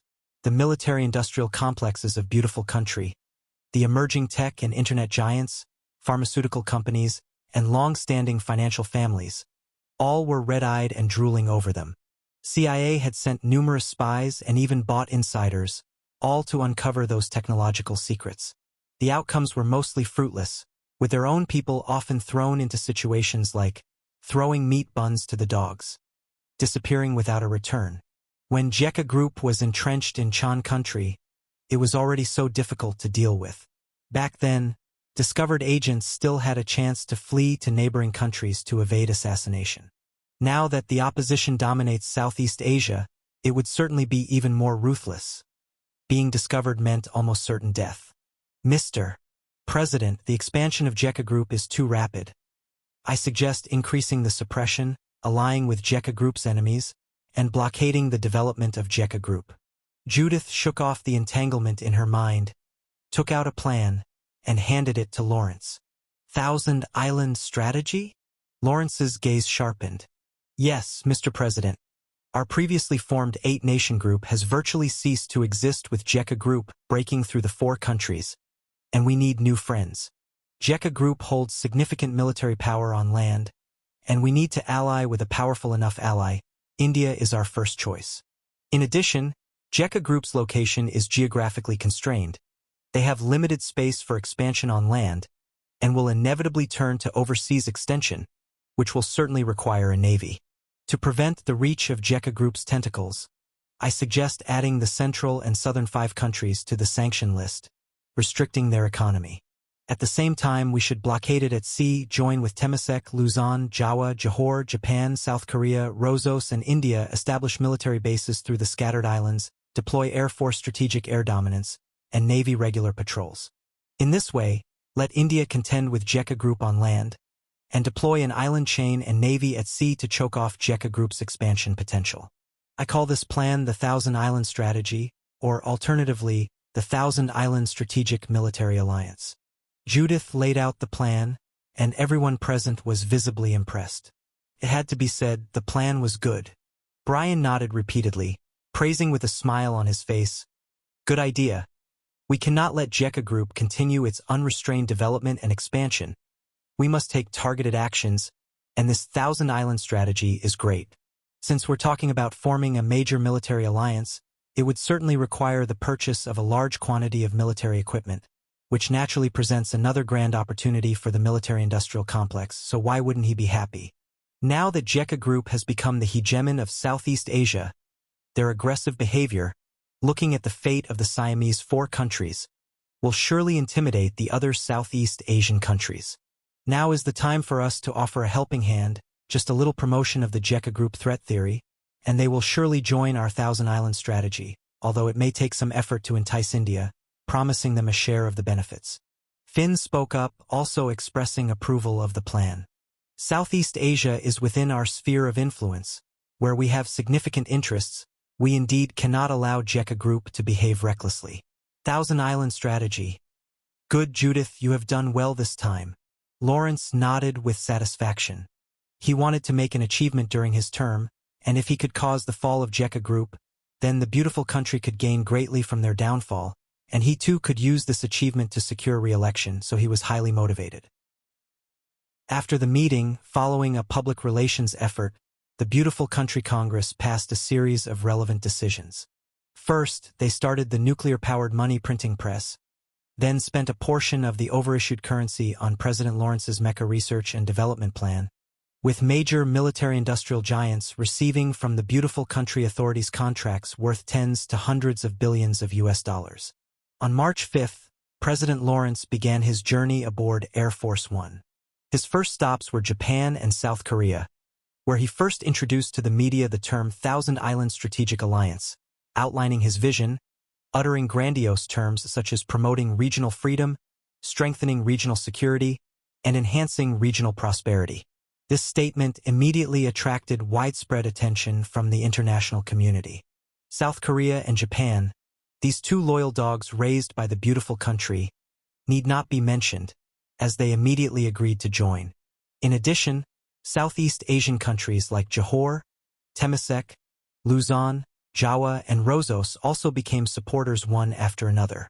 After the JECA Group became the hegemon of Southeast Asia, these nations all felt tremendous military pressure. With JECA Group's well-known bullying style, they were constantly fearful, dreading that they might wake up to find JECA Group's spider mechas knocking at their door. Now that the beautiful country was leading the charge with the Thousand Island Strategic Alliance, they were naturally and pleasantly surprised, hoping that the beautiful country would have their back, prompting them to join the military alliance. India, for some unknown terms promised by the beautiful country, also expressed its support and recognition. Any perceptive person knew that the real purpose behind the beautiful country's Thousand Island Strategic Alliance was probably singular. That was to encircle the JECA Group. In Tokyo, representatives from countries such as Japan, Temasek, Luzon, Jawa, Johor, South Korea, Rosos, and India all gathered together. Under the flashes of numerous media cameras, President Lawrence of the beautiful country gave an impassioned speech.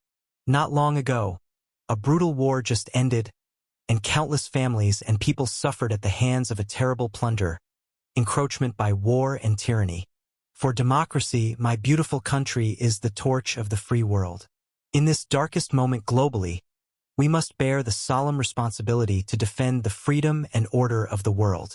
Maybe some still don't understand the severity of the situation. The JECA Group is adopting a horrifying posture, plunging the world into war and instability. Su Jie, that dictator, is the root cause of all this. If you still cannot comprehend the threat of the JECA Group, it's my duty to lay out clearly the harm it has caused and will continue to cause. From the rainforest-covered Ruakai Mountains in Chan Country to the Jinnu Cape on the coast of the Yannan Sea, from the rugged mountains of the Shan Plateau to the bustling piers of Siam Bay, a metaphorical iron curtain spanning Southeast Asia has already descended. In front of it, the Malacca Strait, a crossroad between the Indian and Pacific Oceans, has JECA Group's bayonets at its throat.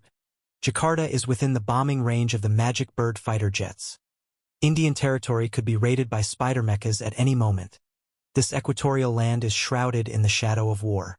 The JECA Group, with its hundreds of thousands of fierce soldiers, is threatening the security of every nation and region across the globe with its high-pressure stance. Therefore, to counter the increasingly serious provocations and dangers, it is time to implement a comprehensive strategic action.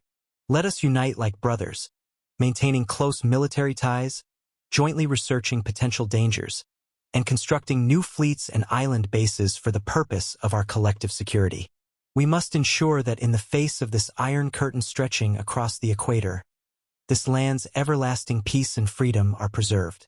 If we do not face these facts now, the unchecked expansion and devastation by the JECA Group will only turn a vast region into ruins, enslave its people, and drag country after country into a maelstrom of destruction. At the end of this speech, there was thunderous applause from the audience, with many spontaneously rising to their feet to clap. Southeast Asian countries like Java and Johor, threatened by the Jekka Group, were particularly ecstatic. When the speech concluded, in the presence of countless media journalists, representatives from various countries signed their names on the draft document of the Thousand Island Strategic Alliance. Just 10 days after the Jekka Group signed the Manchester Treaty, the Thousand Island Strategic Alliance came into being. This Thousand Island Strategic Alliance was not just a military organization. Apart from direct military warfare, it also sought to restrict and oppose the Jekka Group economically, diplomatically, and culturally, comprehensively blockading Jekka Group's expansion with unprecedented intensity, heralding a new age of Cold War. Of course, the Jekka Group was not yet so powerful as to fully mobilize the beautiful country. Otherwise, it would not just be the countries of Southeast Asia joining together to counter the Jekka Group. It would be allies from all over the world coming forward. And to the outside world, everyone could see one truth. The beautiful country was in a rush. The strategic misstep in Southeast Asia had the beautiful country breaking out in a cold sweat, hastily mounting the Thousand Island Strategic Alliance as clear evidence. Thousand Island Alliance? The beautiful country is stirring up trouble again. I didn't expect these Southeast Asian island countries to join the alliance. You have to realize that Annan claimed to have millions in its army, yet they fell so easily and surrendered so quickly. These little island countries still think they can contend with the Jekka Group. The Jekka Group's strength lies only in its army.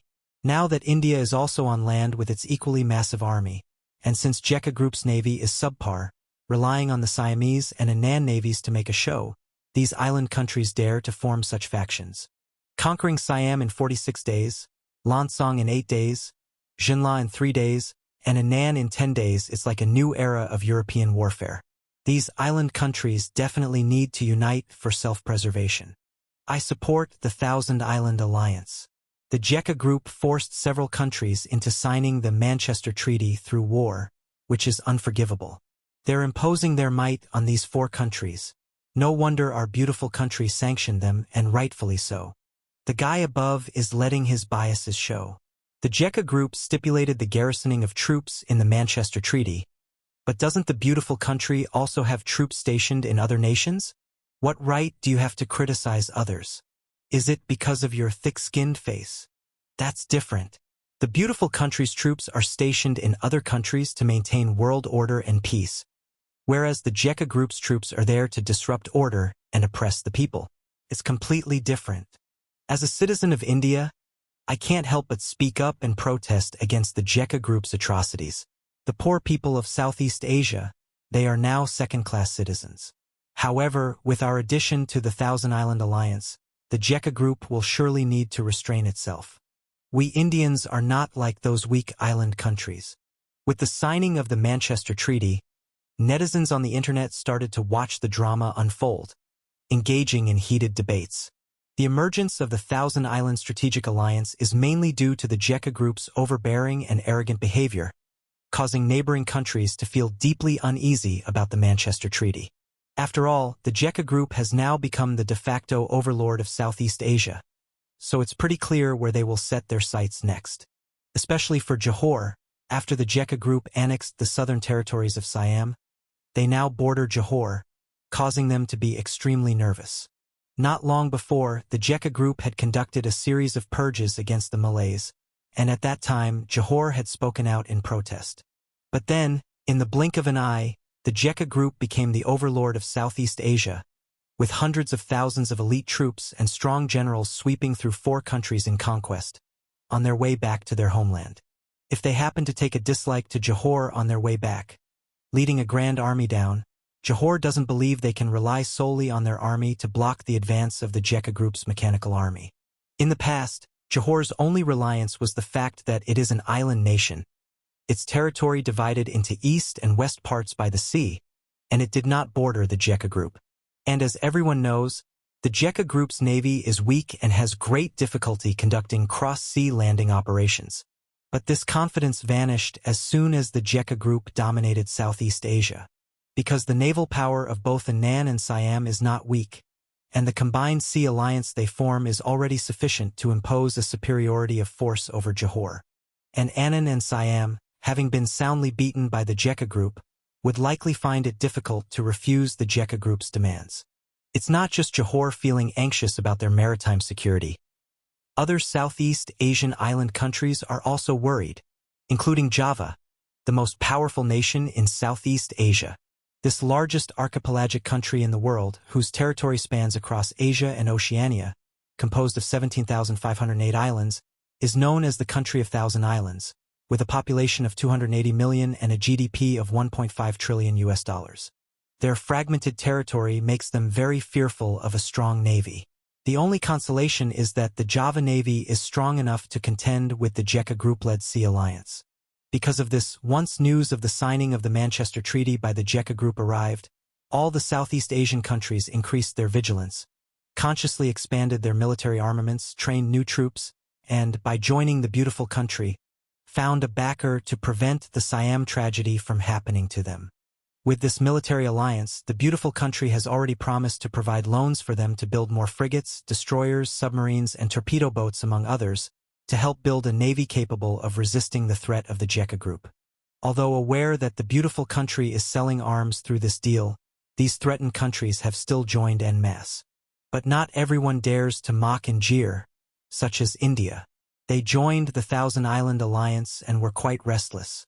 The Manchester Treaty is the Jekka Group's comprehensive control and plunder of Southeast Asia, with the Siam authorities completely becoming tools for the Jekka Group to rule the people. The enormous amounts of indemnities in the treaty, the severe loss of sovereignty, and the profound humiliation are rare in history. India, standing on the grounds of fairness and justice, strongly accuses the Jekka Group to revoke these clauses. This unprecedentedly unfair treaty is a harm to the world and all people. The Indian official accusation was very severe, but the Jekka Group didn't give a damn about it at all. Therefore, Indian media outlets spared no paper in accusing the Jekka Group. India's actions were based on their strategy for the Act East policy. India has always sought to become a global power, especially in its close neighbors, wanting to expand its influence and clout in Southeast Asia. The actions of the Jekka Group undoubtedly irritated India, considering that Jekka Group snatched away many friends that India had made in Southeast Asia, and left India unable to operate smoothly. Feeling annoyed, India stepped forward, undaunted by Jekka Group. They considered themselves to have the second strongest military power in the world, with only the beautiful country stronger than them, followed by themselves, then Russia, Great Britain, Hua Country, Germany, and Japan. As the world's second most powerful military nation, India was not afraid of the Jekka Group, even though they shared a large border with the Western Territory of Jekka Group. Now, with the Jekka Group ignoring them and completely overlooking them, India was quite offended, feeling that Jekka Group did not respect them. India was also upset that Jekka Group had not withdrawn from the Manchester Treaty. The signing of the Thousand Islands Strategic Alliance made this land, which had only recently ceased its wars, surge with dark tides and enigmatic winds once again. Manchester. Su Jie had not returned to Chan Country, but stayed in Manchester instead, because he planned to personally witness a special execution ceremony. During this wait, Su Jie got the news about the beautiful country forming the Thousand Island Strategic Alliance, a step ahead. Thousand Island Strategic Alliance? They are really sparing no effort in causing trouble for us. Su Jie listened to Lu Yingying's report with little surprise on his face. This was in line with Su Jie's consistent perception of the beautiful country. They were either causing trouble or on the way to cause trouble. As a constant adversary, the beautiful country would definitely not let Jekka Group develop peacefully. With the experience of Siam, these island countries still daring to join the Thousand Island Strategic Alliance mainly rely on their naval strength. Among them, Jawa Country is the most active. They just signed a warship for base agreement with the beautiful country. The beautiful country and its European Union members will provide Jawa Country with 15 ships, including destroyers and frigates of different types, and Jawa Country will give the beautiful country some military bases for use for 99 years. Other Southeast Asian countries are also actively participating, purchasing newly built and second-hand warships. Lu Yingying shared her opinion since the countries in the Thousand Island Alliance were basically island nations separated by vast seas. Jekka Group's navy was a weak spot, and the Spider Mecha could not possibly swim across the vast ocean to attack them. Could they? With the sea as a barrier, that was their confidence to join the Thousand Island Strategic Alliance. Jawa country, which had the strongest economic power among them, even opted to give up islands to the beautiful country in exchange for second-hand destroyers to improve their combat capabilities quickly. Let's ignore them for now. By the time their naval construction is up, our navy's new equipment will also be nearly ready, Su Jie advised. Su Jie shook his head. Now was not the time for Jekka Group to wage large-scale wars, especially since naval strength was indeed Jekka Group's Achilles heel. Su Jie was waiting for the arrival of new naval equipment. Once these were operational, it wouldn't be too late to deal with these erratic nations. Due to the impact of the Thousand Island Strategic Alliance, many factories operated by Western countries in Siam and Henan have ceased operations and shut down, encompassing a varied range of electronics, clothing, and shoe manufacturing, including investments from major corporations like Apple and Samsung. Thousands of factories have halted, causing massive unemployment. These transferred factories have moved to other Southeast Asian countries for development. Lu Yingying brought up another matter. Southeast Asia had long been a region where Western countries relocated their low-end manufacturing industries. New factories had been built, serving as contracting manufacturers for Europe and America. Siam and Henan exported trillions of US dollars worth of goods every year, with a significant portion supported by these low-cost, labor-intensive factories. Now, with the declaration of the Thousand Island Strategic Alliance, these capitals had shifted, as other Southeast Asian countries also had abundant cheap labor available. These shifted factories could still operate smoothly. One could say, the beautiful country strategy sabotaged the economic backbone of these few countries all at once. Although the Jekka Group did not rule over Siam and Henan, they need not care about the survival of these countries. However, the economic downturn in these countries and the massive surge in unemployment could easily be instigated by the beautiful country to shift the blame to Jekka Group, intensifying local hostility towards Jekka Group and disrupting Jekka Group's internal market cycles, draining Jekka Group's resources. That just works out. We at Jekka Group can come in and occupy the empty markets, hiring those unemployed workers to breed insects and pigs, Su Jie said without hesitation. A normal country would find such a situation troublesome, but Su Jie did not care at all. This would utilize the excess labor to serve Jekka Group, help in breeding insects and pigs, thus tying the local economies tightly with Jekka Group, making it much harder for these countries to break free from Jekka Group's control, achieving multiple benefits in one fell swoop.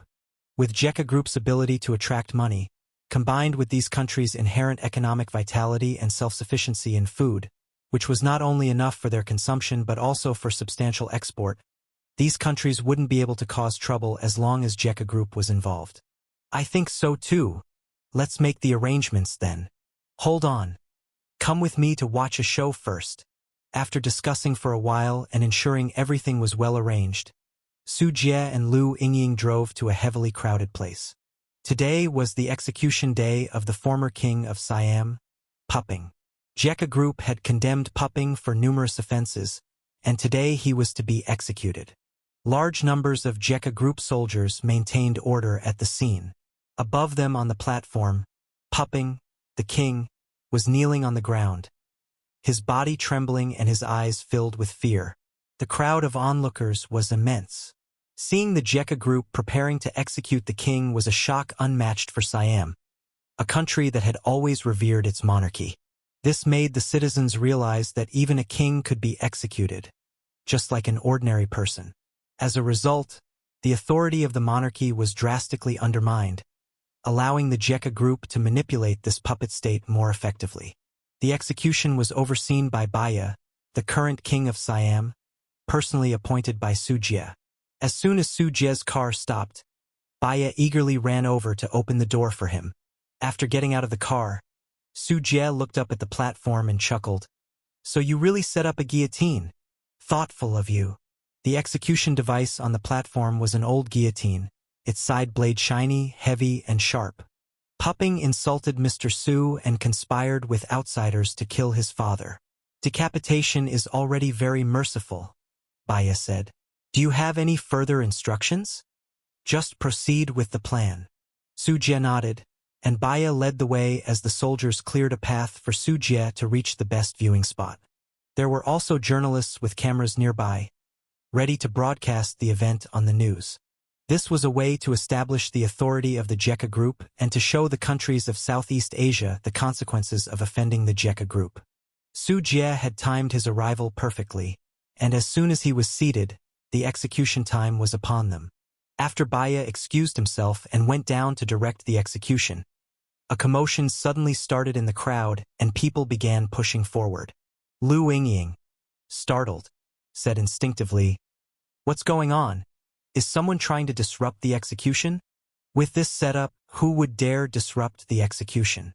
We're not filming a movie," Su Jie said jokingly. Besides the heavily armed soldiers, there was a company of steel camp soldiers on guard. Anyone thinking of disrupting the execution would be insanely risking their life. Turning his head toward the direction of the disturbance, Su Jie saw a group of shiny bald heads, extremely conspicuous among the crowd. They were a group of monks draped in robes, walking slowly with hands clasped, and ahead of them, police cleared the way with flashing sirens. As they walked past, many nearby citizens knelt down in reverence. Even Su Jie noticed that Baya, the king, also knelt before an elder monk at the forefront, performing a gesture of worship. Soon after, Baya hurried over, panting, "Mr. Su, the situation is bad. The monk king is here." The monk king? Yes, the other party is the abbot of the Manchester Moorland Buddha Temple, Pamum, the 22nd monk king. In our country, Buddhism has an organization called the High Monk Committee, the highest leader of which is the monk king. This committee consists of 1 monk king, 4 deputy monk kings, and 8 elected senior monks. It is responsible for overseeing the Buddhist monastic discipline, regulations, propaganda, and welfare in Siam. Baya caught his breath and quickly explained the situation, afraid that Su Jie might unintentionally offend the monk king, and even gave Su Jie a briefing. Hearing the identity of the visitor, Lu Yingying couldn't help saying, "I saw you paying homage to him just now. So, he really does hold that much power." She had heard about Buddhism. In Siam, once Buddhist boys reached a certain age, they were required to become monks, an obligation that applied even to the royal family and nobility. After a period of monastic life, they could return to secular life, a practice that had become an unwritten rule. Previously, she had thought it exaggerated, but seeing Baya's attitude towards the monk king, the rumors clearly held credibility. Hearing this, Baya began to explain, "That's right, in our Siam there are 2 kings. One is the secular king and the other is the religious leader, the monk king. Over 90% of our country's population adheres to Buddhism, which has deeply integrated into the lives of our people, influencing every aspect. The king must also be a Buddhist, and must kneel before the monk king as a sign of piety." As he spoke, Baya hesitated briefly, then cautiously said, "Mr. Su, the monk king has come this time to ask us to cancel the execution. Pupping once received ordination from the monk king when he was young, so the monk king wants us to spare him and save Pupping. Mr. Su, should we consider the position of Buddhism otherwise?" Before Baya could finish, Su Jie interrupted, his eyebrows raised. "The monk king? He thinks he can make me spare someone?" The scene quieted down for a moment. Baya's mouth hung open, unsure how to respond. After a while, he finally reacted. "Well, Mr. Su, the monk king doesn't have an army, but he is the highest spiritual leader for all Buddhist believers. Shall we refuse directly?" Baya's voice was lowered, shocked by Su Jie's boldness. After all, this was the supreme figure in Siam, revered as divine by all followers. In the eyes of the Buddhist populace, the monk king was a symbol of faith for the spirit and soul. If the Buddhist community were to hear Su Jie's earlier remark, it could cause a tremendous uproar. "No need to say more, let him come to see me." Su Jie gestured with his hand for Baya to bring the man over. Baya felt the situation might be heading towards a messy outcome, but dared not counter Su Jie's command, and simply turned to bring the monk king over. A charlatan, Lu Yingying complained, coming from Hua country as an atheist. She couldn't understand why Buddhism held such a high position in Siam, and even throughout Southeast Asia. Ha. Su Jie just chuckled lightly, not saying much more. After a good while, following Baya's humble and persuasive entreaty, the monk king finally walked slowly toward Su Jie with a few senior monks. "Are you the monk king Pamam?" Su Jie stroked his chin, examining the elderly man leading the group. He wore a yellow robe, his right shoulder exposed, his head topped with finely speckled gray hair, his face gentle. To meet the monk king and behave with such posture? The monk king Pamam had not yet spoken when the other senior monks scolded Su Jie. Because Su Jie was sitting casually higher up on the steps, looking down at the monk king and his entourage, this displeased the respected monks in Siam. Even the king had to kneel and bow to them, yet Su Jie, a follower of another religion, was so disrespectful. "Humph, what's all the fuss about? This is just our attitude, we don't believe in Buddha." Lu Yingying rolled her eyes, speaking discontentedly. Having been around Su Jie for so long, she wasn't about to be intimidated by a few monks. "You dare, this woman." "Enough!" The monk king suddenly spoke up, stopping his subordinates. Then with his hands pressed together and a compassionate expression, he said, "Amitabha Buddha, I have met Mr. Su. Your Excellency, I come here to ask a favor. Considering that saving one life is greater than building a 7-tiered pagoda, could you perhaps relieve Pupping from his webs of karma? I am willing to guide him in shaving his head and becoming a monk, to atone in a Buddhist temple for the rest of his life. Such would also make a good story. Mr. Su, what do you think?" Su Jie smiled and said, "Yingying, listen to this. The monk king really has a way with words. The other monks' practice of Buddhism isn't thorough enough. They should learn more from their monk king." The other senior monks glared at Su Jie, and if it weren't for the presence of the monk king, they would not have restrained themselves. "Amitabha Buddha, may I know your decision, Mr. Su?" The monk king Pamam's eyelids drooped, waiting for a definitive answer from Su Jie. "I disagree." Su Jie flatly refused, making Baya, who was watching from the side, tense up. The corners of Pamam's eyes twitched, and he said, "Mr. Su, the Buddha once said, 'Lay down the butcher's knife, and you will attain Buddhahood on the spot.'" Pupping was a Buddhist in his younger days. He revered and followed the Buddha. The crimes he has committed now, which deprived him of his kingship, are indeed his due. But he still has a Buddha-seeking heart. Why not give him a chance to make amends for his past mistakes? Moreover, Mr. Su, all the Buddhists around the world are watching this. If you persist alone in your course, killing a former Buddhist king, it would be a major event, upsetting Buddhists everywhere. Conversely, if you, Mr. Su, could perform this act of kindness, it would be observed globally. I would also be willing to help you, receive precepts, chant scriptures, helping you gain the support of the world. At this, Su Jie instantly understood his real intention. So that was it. You mean to say, I am destined with Buddhism, urging me to become a monk, to be your lay disciple? Su Jie looked playful, seeing through the other's plan. Once Su Jie agreed, it would clearly show everyone that in Siam, Buddhism still held the spiritual leadership, retained its supreme status. Even someone as ruthless as Su Jie, who had conquered Siam, would have to bow and revere Buddha, and Buddhism's position would never be shaken again. Mr. Su, that is exactly right. Pamam nodded, his face full of compassion, as if he was generously giving Su Jie a rare opportunity. "Ha! A good move, you bald monk. Your calculation is quite audible. But unfortunately, you've found the wrong person." Su Jie raised an eyebrow. Everyone present, except Lu Yingying, changed their expressions. Such arrogant words, lacking dignity and order, no different from beasts. Truly crude and disrespectful. How could someone who does not respect or revere the Buddha help manage the millions of Siamese people? Apologize to the monk king now? Do you know what you are saying? The monks were furious, hurling insults at Su Jie. Facing Su Jie's profanity and disrespect, Pamum remained calm. His head bowed and hands joined as he spoke indifferently. Mr. Su, why do you say this? Could it be that, in your view, the tens of millions of Buddhists in Siam do not deserve your sincere efforts to win their allegiance? Su Jie was somewhat surprised. This old monk's qi cultivation technique was quite impressive. Generally speaking, for someone of his high status, long accustomed to flattery, to maintain such composure in the face of insult was quite rare. Most people would have already shown their feelings openly. Buddhists, I do not like to categorize people so distinctly. They are first and foremost the Siamese people. As for any other identity, how important is that to me? What I care about is not which religion they believe in. As long as they can create value for me, what they believe is completely unimportant.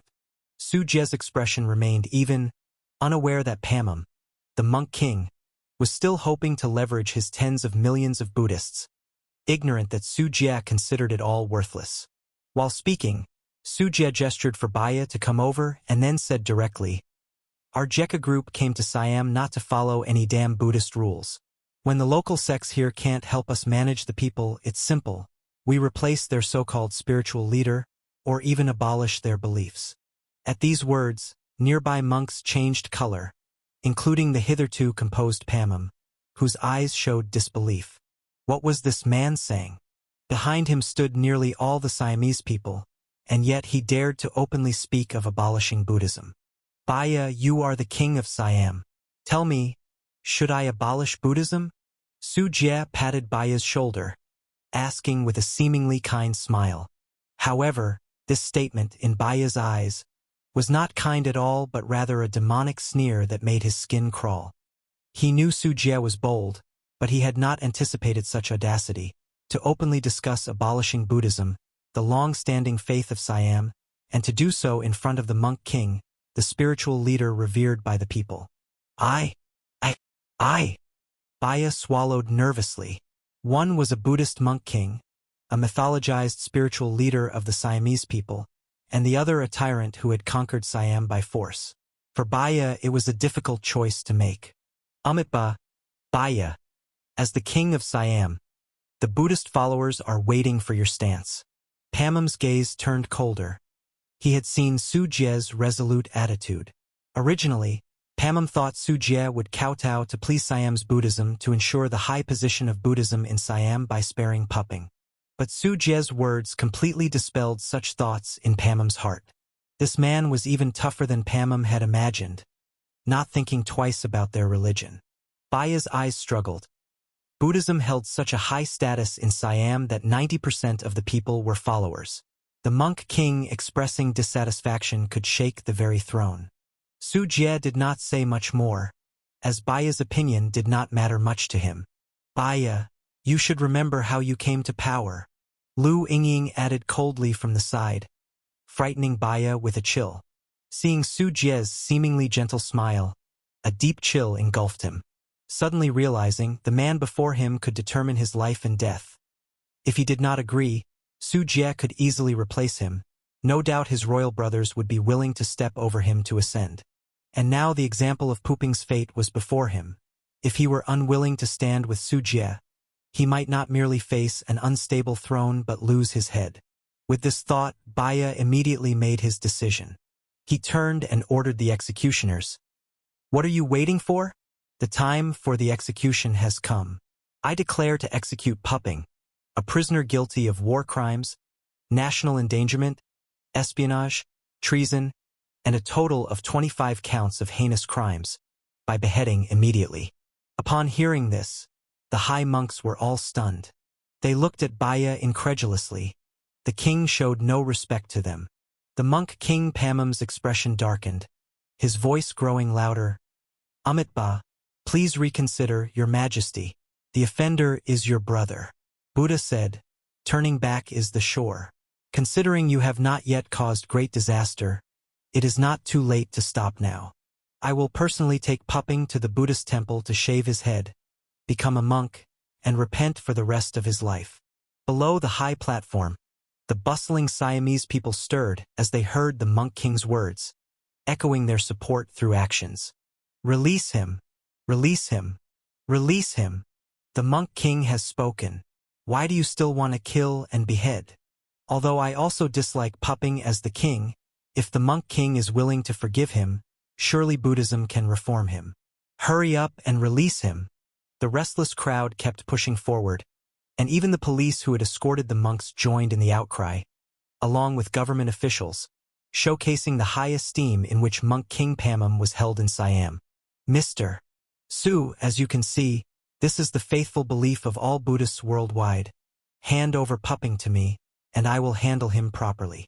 Pamum looked at Su Jie, a hint of a smile in his eyes. On the surface, he seemed to be saving Puping, but in fact, he was showing off his influence in Siam to Su Jie through this act. Ha ha! Su Jie merely scoffed and said to those in front, anyone who dares to disrupt the order again shall be killed without mercy. At the scene, the soldiers of the Jekka group responsible for the security pulled their gun bolts and aimed forward. The genetic warriors from Steel Camp also stepped forward, their cold eyes peering down from beneath their biological armor. That forbidding gaze and the array of high-powered heavy weapons instilled fear in the previously jostling crowd. These genetic warriors, each with their hands stained with fresh blood and human lives, bore a gaze that made the civilians immediately realize that those standing before them were not ordinary Siamese military police but ruthless killers who wouldn't hesitate to take a life. Suddenly, the previously wave-like pushing crowd came to a halt, and the scene turned calm. The people in the front began to move back, and the police, upon seeing the Jekka group's serious manner, immediately shut their mouths, knowing full well the fearsomeness of the Steel Camp soldiers. Bald donkey. Seems like your prestige isn't enough to make them rush to their deaths willingly, huh? Su Jie spoke in a frivolous tone, and Pamum's facial expression stiffened slightly. Behind him, the high monks also felt embarrassed, having originally wanted to cause some commotion, only to be suppressed in an instant. Proceed with the execution. Baya, seeing the situation clearly, no longer hesitated and sternly gave the order. But the executioner was also a Buddhist, and he did not comply with Baya's order immediately. Seeing this, Baya strode forward, took the remote control from the bewildered executioner's hand, and pressed it down hard, executing the sentence himself. Suddenly, the electrically controlled guillotine was activated, and the sharp, massive guillotine started to rise under hydraulic pressure. Monk King! Save me, Monk King! Upon seeing the scene, Puping cried out in horror. He had thought that the appearance of the Monk King was his savior, but the guillotine had still been activated. Pamum wanted to say something, but Baya had already pressed the final button, not wishing to create unnecessary trouble. As the safety valve closed, the hefty guillotine at the top, influenced by gravity, slashed down toward Puping's fragile human neck below. With a cringe-inducing snap, a copious amount of blood spurted from the neck. Puping's head tumbled to the ground like a ball, his eyes still filled with unwillingness, seemingly unable to believe that even with the Monk King's intervention, he would meet with a beheading. Amitba! Pamum closed his eyes, chanting in Sanskrit, seemingly performing a ritual to guide Puping's departed soul to salvation. His solemn and respectful chanting involuntarily invoked a sense of awe in listeners. Even those who did not understand could feel an inexplicable sense of peace. As Pamum chanted, the crowd below spontaneously began to follow and pray along, filling the air with a powerful chorus of transcendent Sanskrit hymns. Su Jie, however, watched Pamum with a smirk that was not quite a smile, seeing through his pretense. For Puping's soul had already flown into the 10,000-soul banner he held. Evidently, Pamum's guiding was for naught but loneliness. If he truly had the power, he wouldn't have let the soul enter Su Jie's soul banner. It could only be said that Pamum, this charlatan, had a not-so-shoddy professional conduct, at least capable of fooling those Buddhist believers to some degree. But facing Su Jie, one who knew the ropes, was nothing more than child's play. After all, Su Jie had encountered Buddhist monks from the secret realm with supernatural powers, those from the righteous sect's Lingfa temple, who were in a league of their own compared to Pamum, this utterly powerless counterfeit. Even the monks from Lingfa temple Su Jie had personally thrashed, so for Pamum to try to put on airs in front of Su Jie was simply wishful thinking. Amitabha Baya, you've made a grave mistake this time. After committing such acts, how do you expect to reach the Western Paradise? After completing the soul-releasing rites, Pamam shook his head at Baya. Monk King Mr. Su is right. Pupping is beyond redemption, and death is the best destination for him. Baya's face showed an ugly expression, his heart filled with scorn. If I hadn't taken action just now, it wouldn't be just my older brother Pupping facing the guillotine. I too would have gotten a taste of it and headed to the Western Paradise ahead of schedule. For Baya, Pamam was merely a threat to his throne, while Su Jie held the power over his life and could enact it immediately. Baya made what he believed to be the wisest choice. So-called Buddhism isn't that influential in Siam, is it? Su Jie was quite satisfied with Baya's astuteness. If Baya had hesitated just now, Su Jie wouldn't have minded replacing him with someone else for the throne. After all, three-legged toads are hard to find, but two-legged people are everywhere. But for now, it seemed Baya was quite aware of his role as a puppet. Pamam sighed, seemingly coming to an understanding, and said, Mr. Su, I see your determination. Now that Pupping has gone to the Western Paradise, I shall not trouble you further. Hold on. As Pamam was about to leave, Su Jie called out to stop him. Pamam turned his head, not sure what Su Jie meant. I hear you're in charge of the High Monk Committee. Send this committee under the name of Jekka Group, awaiting Jekka Group's directives and management. Su Jie gave the instruction nonchalantly, as if giving an order to a subordinate. What, you dare to take control of our High Monk Committee? You've got some nerve. Stop your nonsense. Do you think we are just anybody? We are the symbol of the Siamese people's spiritual beliefs. You have already plagued the Siam royal family, and now you even want to extend your devilish reach into our sacred Buddhism. I will never allow you to wreak havoc as you please. When the monks heard this, they became intensely agitated. Su Jie's statement made it clear that he wanted to take control of Buddhism, turning it into an instrument under his command, just like he had played with the Siam royal family. How could the monks accept this? The monks did not know that in calling Su Jie a devil, they were actually spot on. Su Jie looked at Pamam and said, You're their leader? Aren't you going to say anything? Amitabha, Mr. Su, your greed is too heavy. You should know that the 5 emotions, greed, anger, ignorance, arrogance, and evil, are the 5 poisons of the human body, with greed being the foremost. If left unchecked, disaster will inevitably follow. For every act of greed you commit, there is karma and judgment. Do not let greed cloud your judgment. These false joys are just illusions. You should learn to understand your true nature and the value of letting go. To give is to receive. Pamam spoke gravely, giving Su Jie an earful. I didn't come here to listen to your sermons. If you disagree, just say so. I'm not one to force my way. No need to compare me to a bandit. Su Jie chuckled, then turned to Lu Yingying and said, Yingying, relay my orders. Siam, no, including Chan Country, Jinla, Lansong, and Nan, Buddhism there needs a complete overhaul.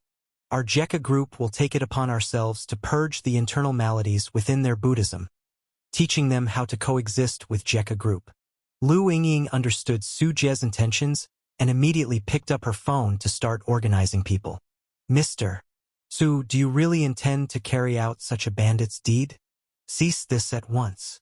Pamam's eyes widened, enraged by Su Jie. He had lived so long, yet this was the first time he had seen someone so shameless. The act of a bandit? We are simply teaching you Buddhists, letting you understand who truly rules here. The people do not need a spiritual leader who rises above them. Su Jie shrugged his shoulders, as several genetic warriors stepped forward, starting to hold down Pamam's shoulders. Su Jie sneered and continued, You see, we are the new rulers here. As the owners, if there are unruly kids in the house, naturally we need to educate them, helping them understand what should and shouldn't be done. That's what creates order and hierarchy. Do you understand? Nonsense. Buddhism has continued in Siam for 1,000 years. We are the rightful tradition here. Upon hearing Su Jie's arrogant words, Pamam's face turned a livid iron hue. It was beyond his wildest dreams that Su Jie would dare claim to be the master of Siam, showing complete disregard for their Buddhist beliefs.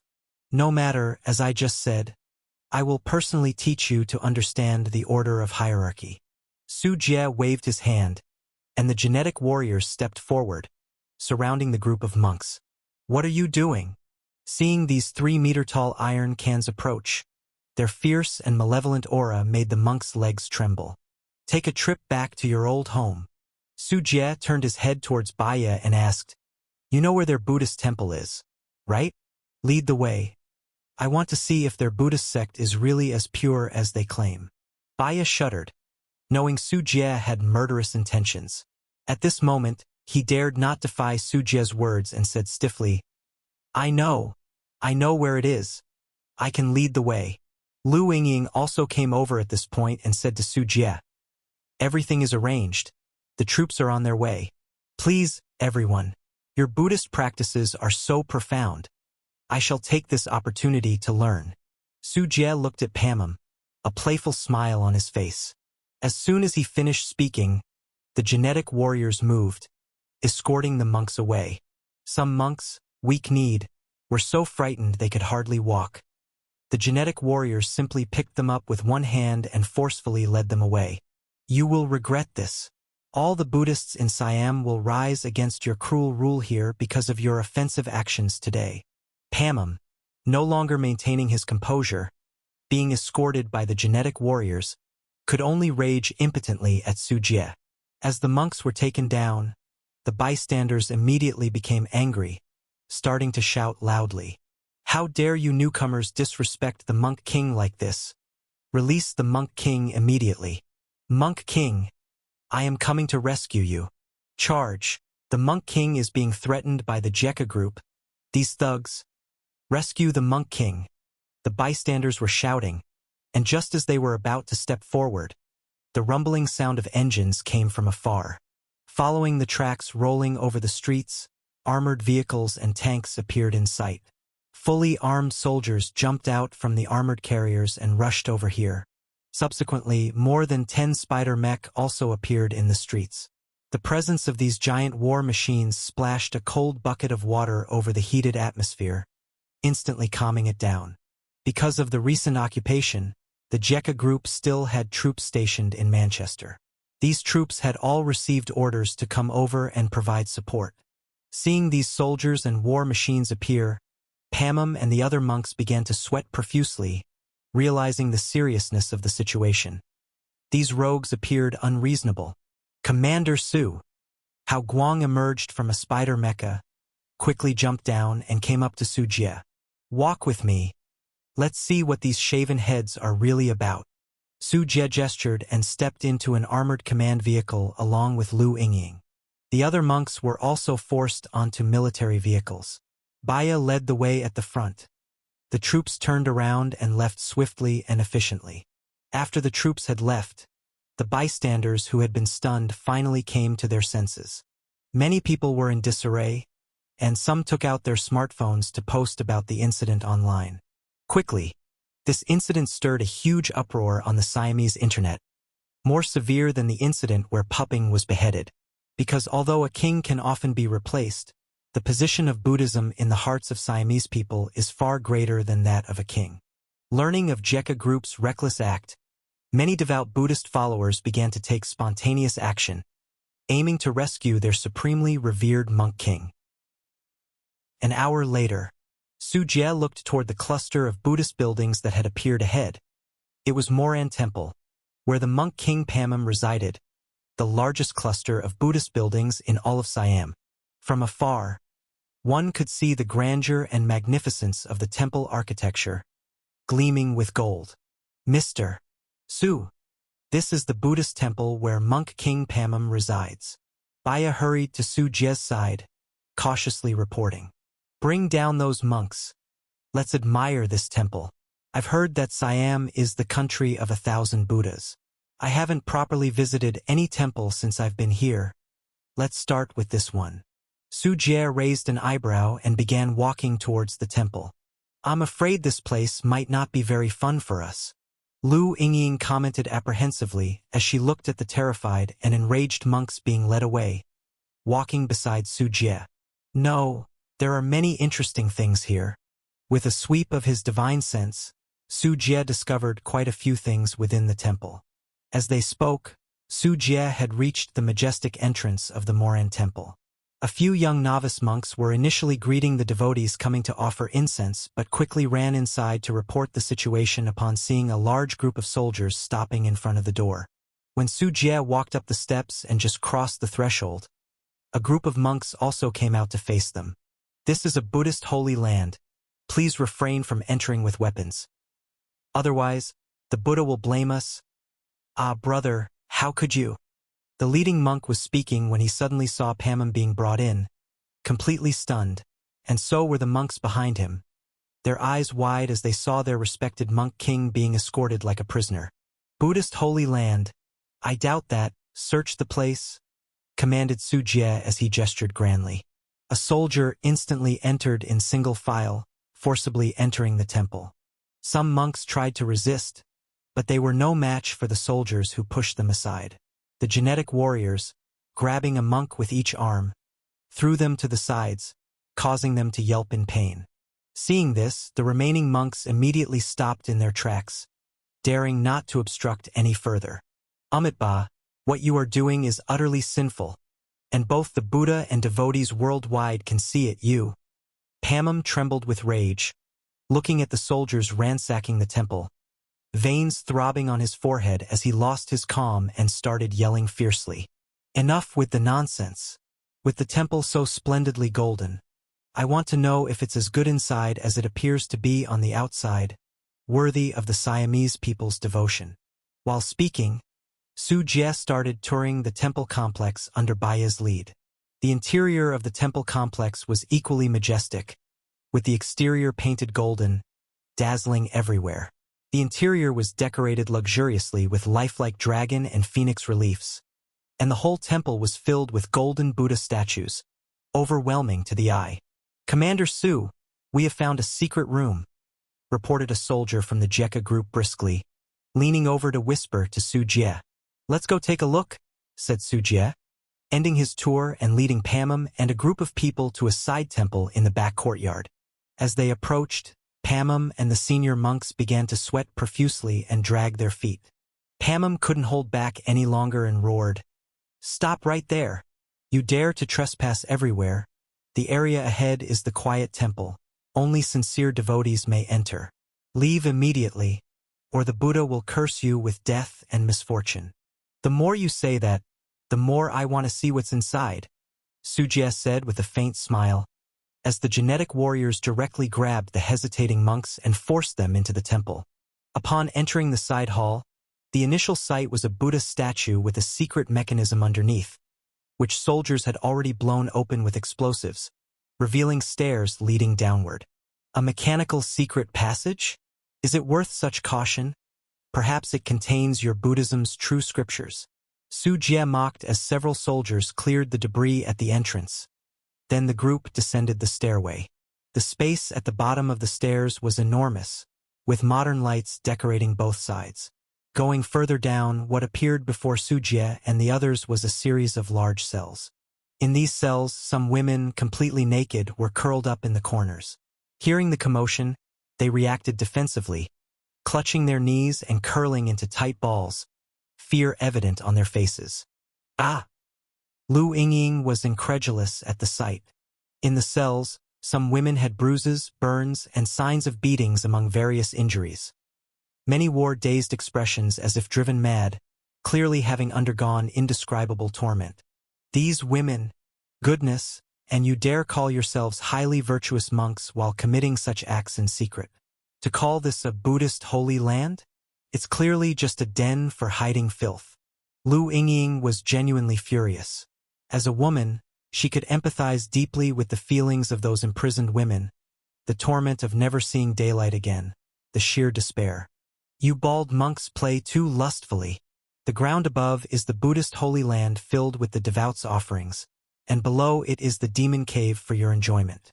What can I say? You truly open our eyes, Su Jie said, his gaze cold as he looked at Pamum. Faced with Su Jie's icy stare, Pamum and the other high monks, previously clamoring that Su Jie would regret his actions, all wore ashen expressions. In Siam Buddhism, marriage is not forbidden, but for these high-ranking monks, ordinary pleasures of love were obviously no longer enough to satisfy their desires for thrill. Yet, given their status, engaging in more thrilling activities could easily expose them and damage their reputations. Thus, they had constructed this underground detention chamber specifically to satisfy their perverse desires. And now, Su Jie had brutally exposed this truth for all to see. This is... Faced with the gruesome reality, Pamum and the other monks all had extremely troubled expressions on their faces.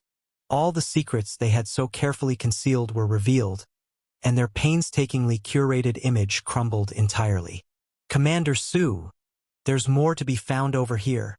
Hao Guang, leading a group of genetic warriors, discovered an enormous wealth in a secret chamber.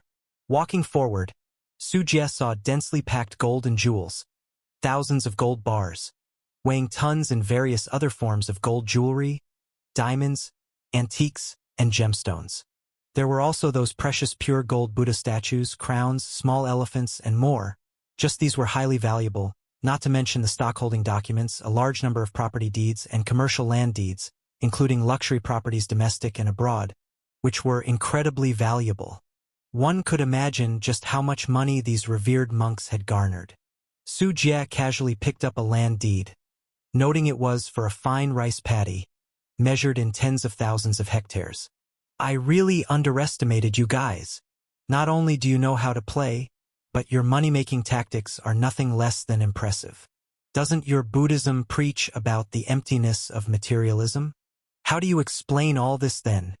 Faced with Su Jie's mockery, Pamum turned pale, bright evidence laid before him. Yet he still tried to defend himself with palms pressed together. Amitabha, this wealth is simply from generous donors offering voluntarily. We never intended it for ourselves but to aid some needy followers. Do you think everyone here is a fool? With an expression that viewed others as idiots, Su Jie waved his hand towards the soldiers. Interrogate these monks thoroughly, dig out all their secrets. The soldiers, ignoring the struggling monks, took them away for interrogation, accompanied by punches, kicks, and screams that echoed in the chamber. Bring the reporters over. Publicize everything happening here. As Su Jie left the underground chamber, Baya had already summoned the police and medical staff to escort the imprisoned women out. However, as soon as he left the underground chamber, Su Jie heard a tumultuous roar from outside. Quickly release the Monk King. You thugs, what exactly have you done to the Monk King? Everyone, charge in to rescue the Monk King. We can't let them defile our Buddhist saint monk. The volume of these voices transmitted even within the Buddhist temple. Commander Su, many Buddhists and monks from outside are here, demanding that we release Pamum. Hao Guang reported to Su Jie after hearing the station soldiers' report. Su Jie frowned and walked toward the exterior. At the entrance of the Buddhist temple, he saw a massive crowd of Buddhists and monks, numbering tens of thousands, an endless sea of people with more still arriving. Leading them were monks from nearby temples who, upon hearing of Moran Temple's situation, rushed over in support. Behind them stood dense crowds of devout Buddhists, who, upon hearing that Pamum had been taken by the Jekka group, spontaneously organized and rallied others via the internet to rescue their revered deity. In front of these Buddhists stood a wall of Jekka soldiers, backed further by tanks, armored vehicles, and spider mechas, blocking the Buddhists from approaching. Compared to the Buddhists, the Jekka soldiers only numbered over 1,000, with some still inside the temple, making the disparity in numbers quite evident. At one corner outside the temple, several Jekka soldiers were surrounded by a large group of Buddhists, enduring punches and kicks from the frenzied crowd until an armored vehicle had to come to their rescue. Seeing the situation, Baya expressed his concern. Mr. Su, should we maybe calm these Buddhists by displaying the evidence? Once the misdeeds of Pamum and the others are revealed, these Buddhists will likely disperse on their own. With the crowd this agitated and the atmosphere so frenzied, do you think they will believe what we say? Or will they trust their monk king and not think we are framing him? With a cold laugh, Su Jie instructed, "Bring Pamum and the others here. Nothing will go into disarray in Siam under my watch." Sometime later, a severely beaten Pamum and his group were dragged out like dead dogs. "Esteemed monks, this group has defiled our pure temple and harmed our senior monks. Strike them down swiftly." Seeing the vast array of Buddhists, Pamum's spirits lifted, and along with the other imprisoned monks, he started loudly crying for help and inciting the crowd. The Buddhists, stupefied upon seeing Pamum's dire conditions, were instantly enraged and recklessly charged forward, pushing the Jekka soldiers. "Execute any insurgent on the spot without exception." With the order given, Su Jie coldly commanded. As bolts were pulled back, the Jekka soldiers began firing warning shots into the air, cautioning the Buddhists to stay back. But these Buddhists were the most fanatical of the bunch, and by now, their minds were clouded with rage, undaunted by the Jekka group's gun barrels staring them down. "Don't be afraid, everyone. There are so many of us, they wouldn't dare to shoot," the leading Buddhist shouted, loudly inciting and boosting morale. "Charge! Rescue the monk king! Take down these damned soldiers! Let them see our power! Buddhism is not their playground." Facing the dark gun barrels of the Jekka group, the massive number of Buddhists felt an inexplicable courage, perhaps believing in safety in numbers, assuming the Jekka group wouldn't dare to take drastic action against them. Some started throwing stones, others Molotov cocktails, and some charged with steel pipes, aiming to push back the Jekka group and show their unity. "Fire! Shoot the approaching rioters." To this, Su Jie merely uttered two indifferent words. "Bang! Bang! Bang!" No sooner had he spoken than the Jekka soldiers pulled their triggers, their guns spewing flames, bullets instantly striking the fragile human bodies. As it was close-range firing, the bullets entered the bodies and violently tumbled through flesh, causing several times more damage to surrounding muscle tissue, organs, and blood vessels. A bullet entering from the front left a small hole, but the exit wound in the back was a large, bowl-sized bloody hole, seeping copious amounts of blood, protruding innards, and turned out yellow subcutaneous fat. The front of the Buddhist temple resembled a wheat harvesting scene, as the charging Buddhists continually fell. Meanwhile, tanks and armored vehicles and even Spider main battle mechas in the rear also fired their 20mm and even 30mm machine guns roaring, the large caliber bullets directly shattering the bodies they hit. Due to the dense crowd, the machine gun fire tore through dozens of bodies without pausing. The whole scene was devastated like a storm, instantly clearing out a large area in the front of the densely packed crowd. Initially, these fanatical Buddhists and monks continued to charge instinctively until the deafening gunfire startled them into the realization that the Jekka group was indeed shooting. They're shooting, they're killing, the Jekka group is killing. In the face of blood and death, those Buddhists who had just been fervently chanting to overthrow the Jekka group were now frantically scared, turning and scrambling to escape, using every bit of energy they had. At the scene, the ground was already covered with a massive number of corpses, as well as Buddhists who had been hit in the arms and legs, suffering immense pain. Their screams were continuous. Many rapidly lost blood, went into shock, or even died. In just a short time of firing, several thousand were wounded or killed. "Catch all these rioters." Hao Guang conveyed the order via radio, and one by one, armored vehicles, tanks, and Spider main battle mechas moved, driving the fleeing Buddhists like ducks, forcing them with machine guns to kneel and surrender. Under the threat of gun barrels, having seen the ferocity of the Jekka group, all the Buddhists and monks were pale-faced, hurriedly kneeling with hands over their heads, begging for mercy. These people were deeply regretting, for since the Jekka group had been in the country, they had only fought the soldiers of Siam and had not targeted civilians, leading them to overlook the military prowess of the Jekka group and unilaterally believing that the Jekka group would not choose to shoot at their violent acts. Unfortunately for them, they were wrong and paid a bloody price. This. Baya stared blankly, not expecting that Su Jie would order the troops to fire, creating such a tragic scene. The heavy smell of blood at the scene made him, a pampered king, unable to bear any longer, bending over to vomit. Pamum and other senior monks were all dumbfounded as well. They too had not anticipated that the Jekka group would actually dare to shoot at Buddhists. It was simply madness. As for Su Jie, he was indifferent to the bloodshed on the scene, expressionlessly taking the charges extracted from Pamum and the others by Lu Yingying. After reading these appalling charges, Su Jie waved his hand. Monk King, right? Senior monks, right? Bad luck running into me. You like to indulge in wealth and torment women, right? Then let's cut off their eyes, ears, noses, tongues, hair, and roots of anxiety, making them pure in all 6 senses. This wouldn't be considered disgracing Buddha's teachings to you. After cleaning them up, execute them by gunfire to send them on their way, give them a proper burial. Hearing this, all the senior monks present were scared witless. I am the Monk King. You can't do this. Buddha won't forgive you. You scoundrel, you will definitely go to hell after death. I am willing to relinquish power, will always heed the words of the Jekka group. Spare my life. Facing the curses and pleas of these senior monks, Su Jie just pointed to those women who had been brought out, many of whom had been tortured into mental disorders or disfigurements. Everything you have done deserves such treatment, and as for whether I will go to hell, it depends on whether hell here dares to take me, or whether your Buddha would come down to fight me, to see if your Buddha could save you.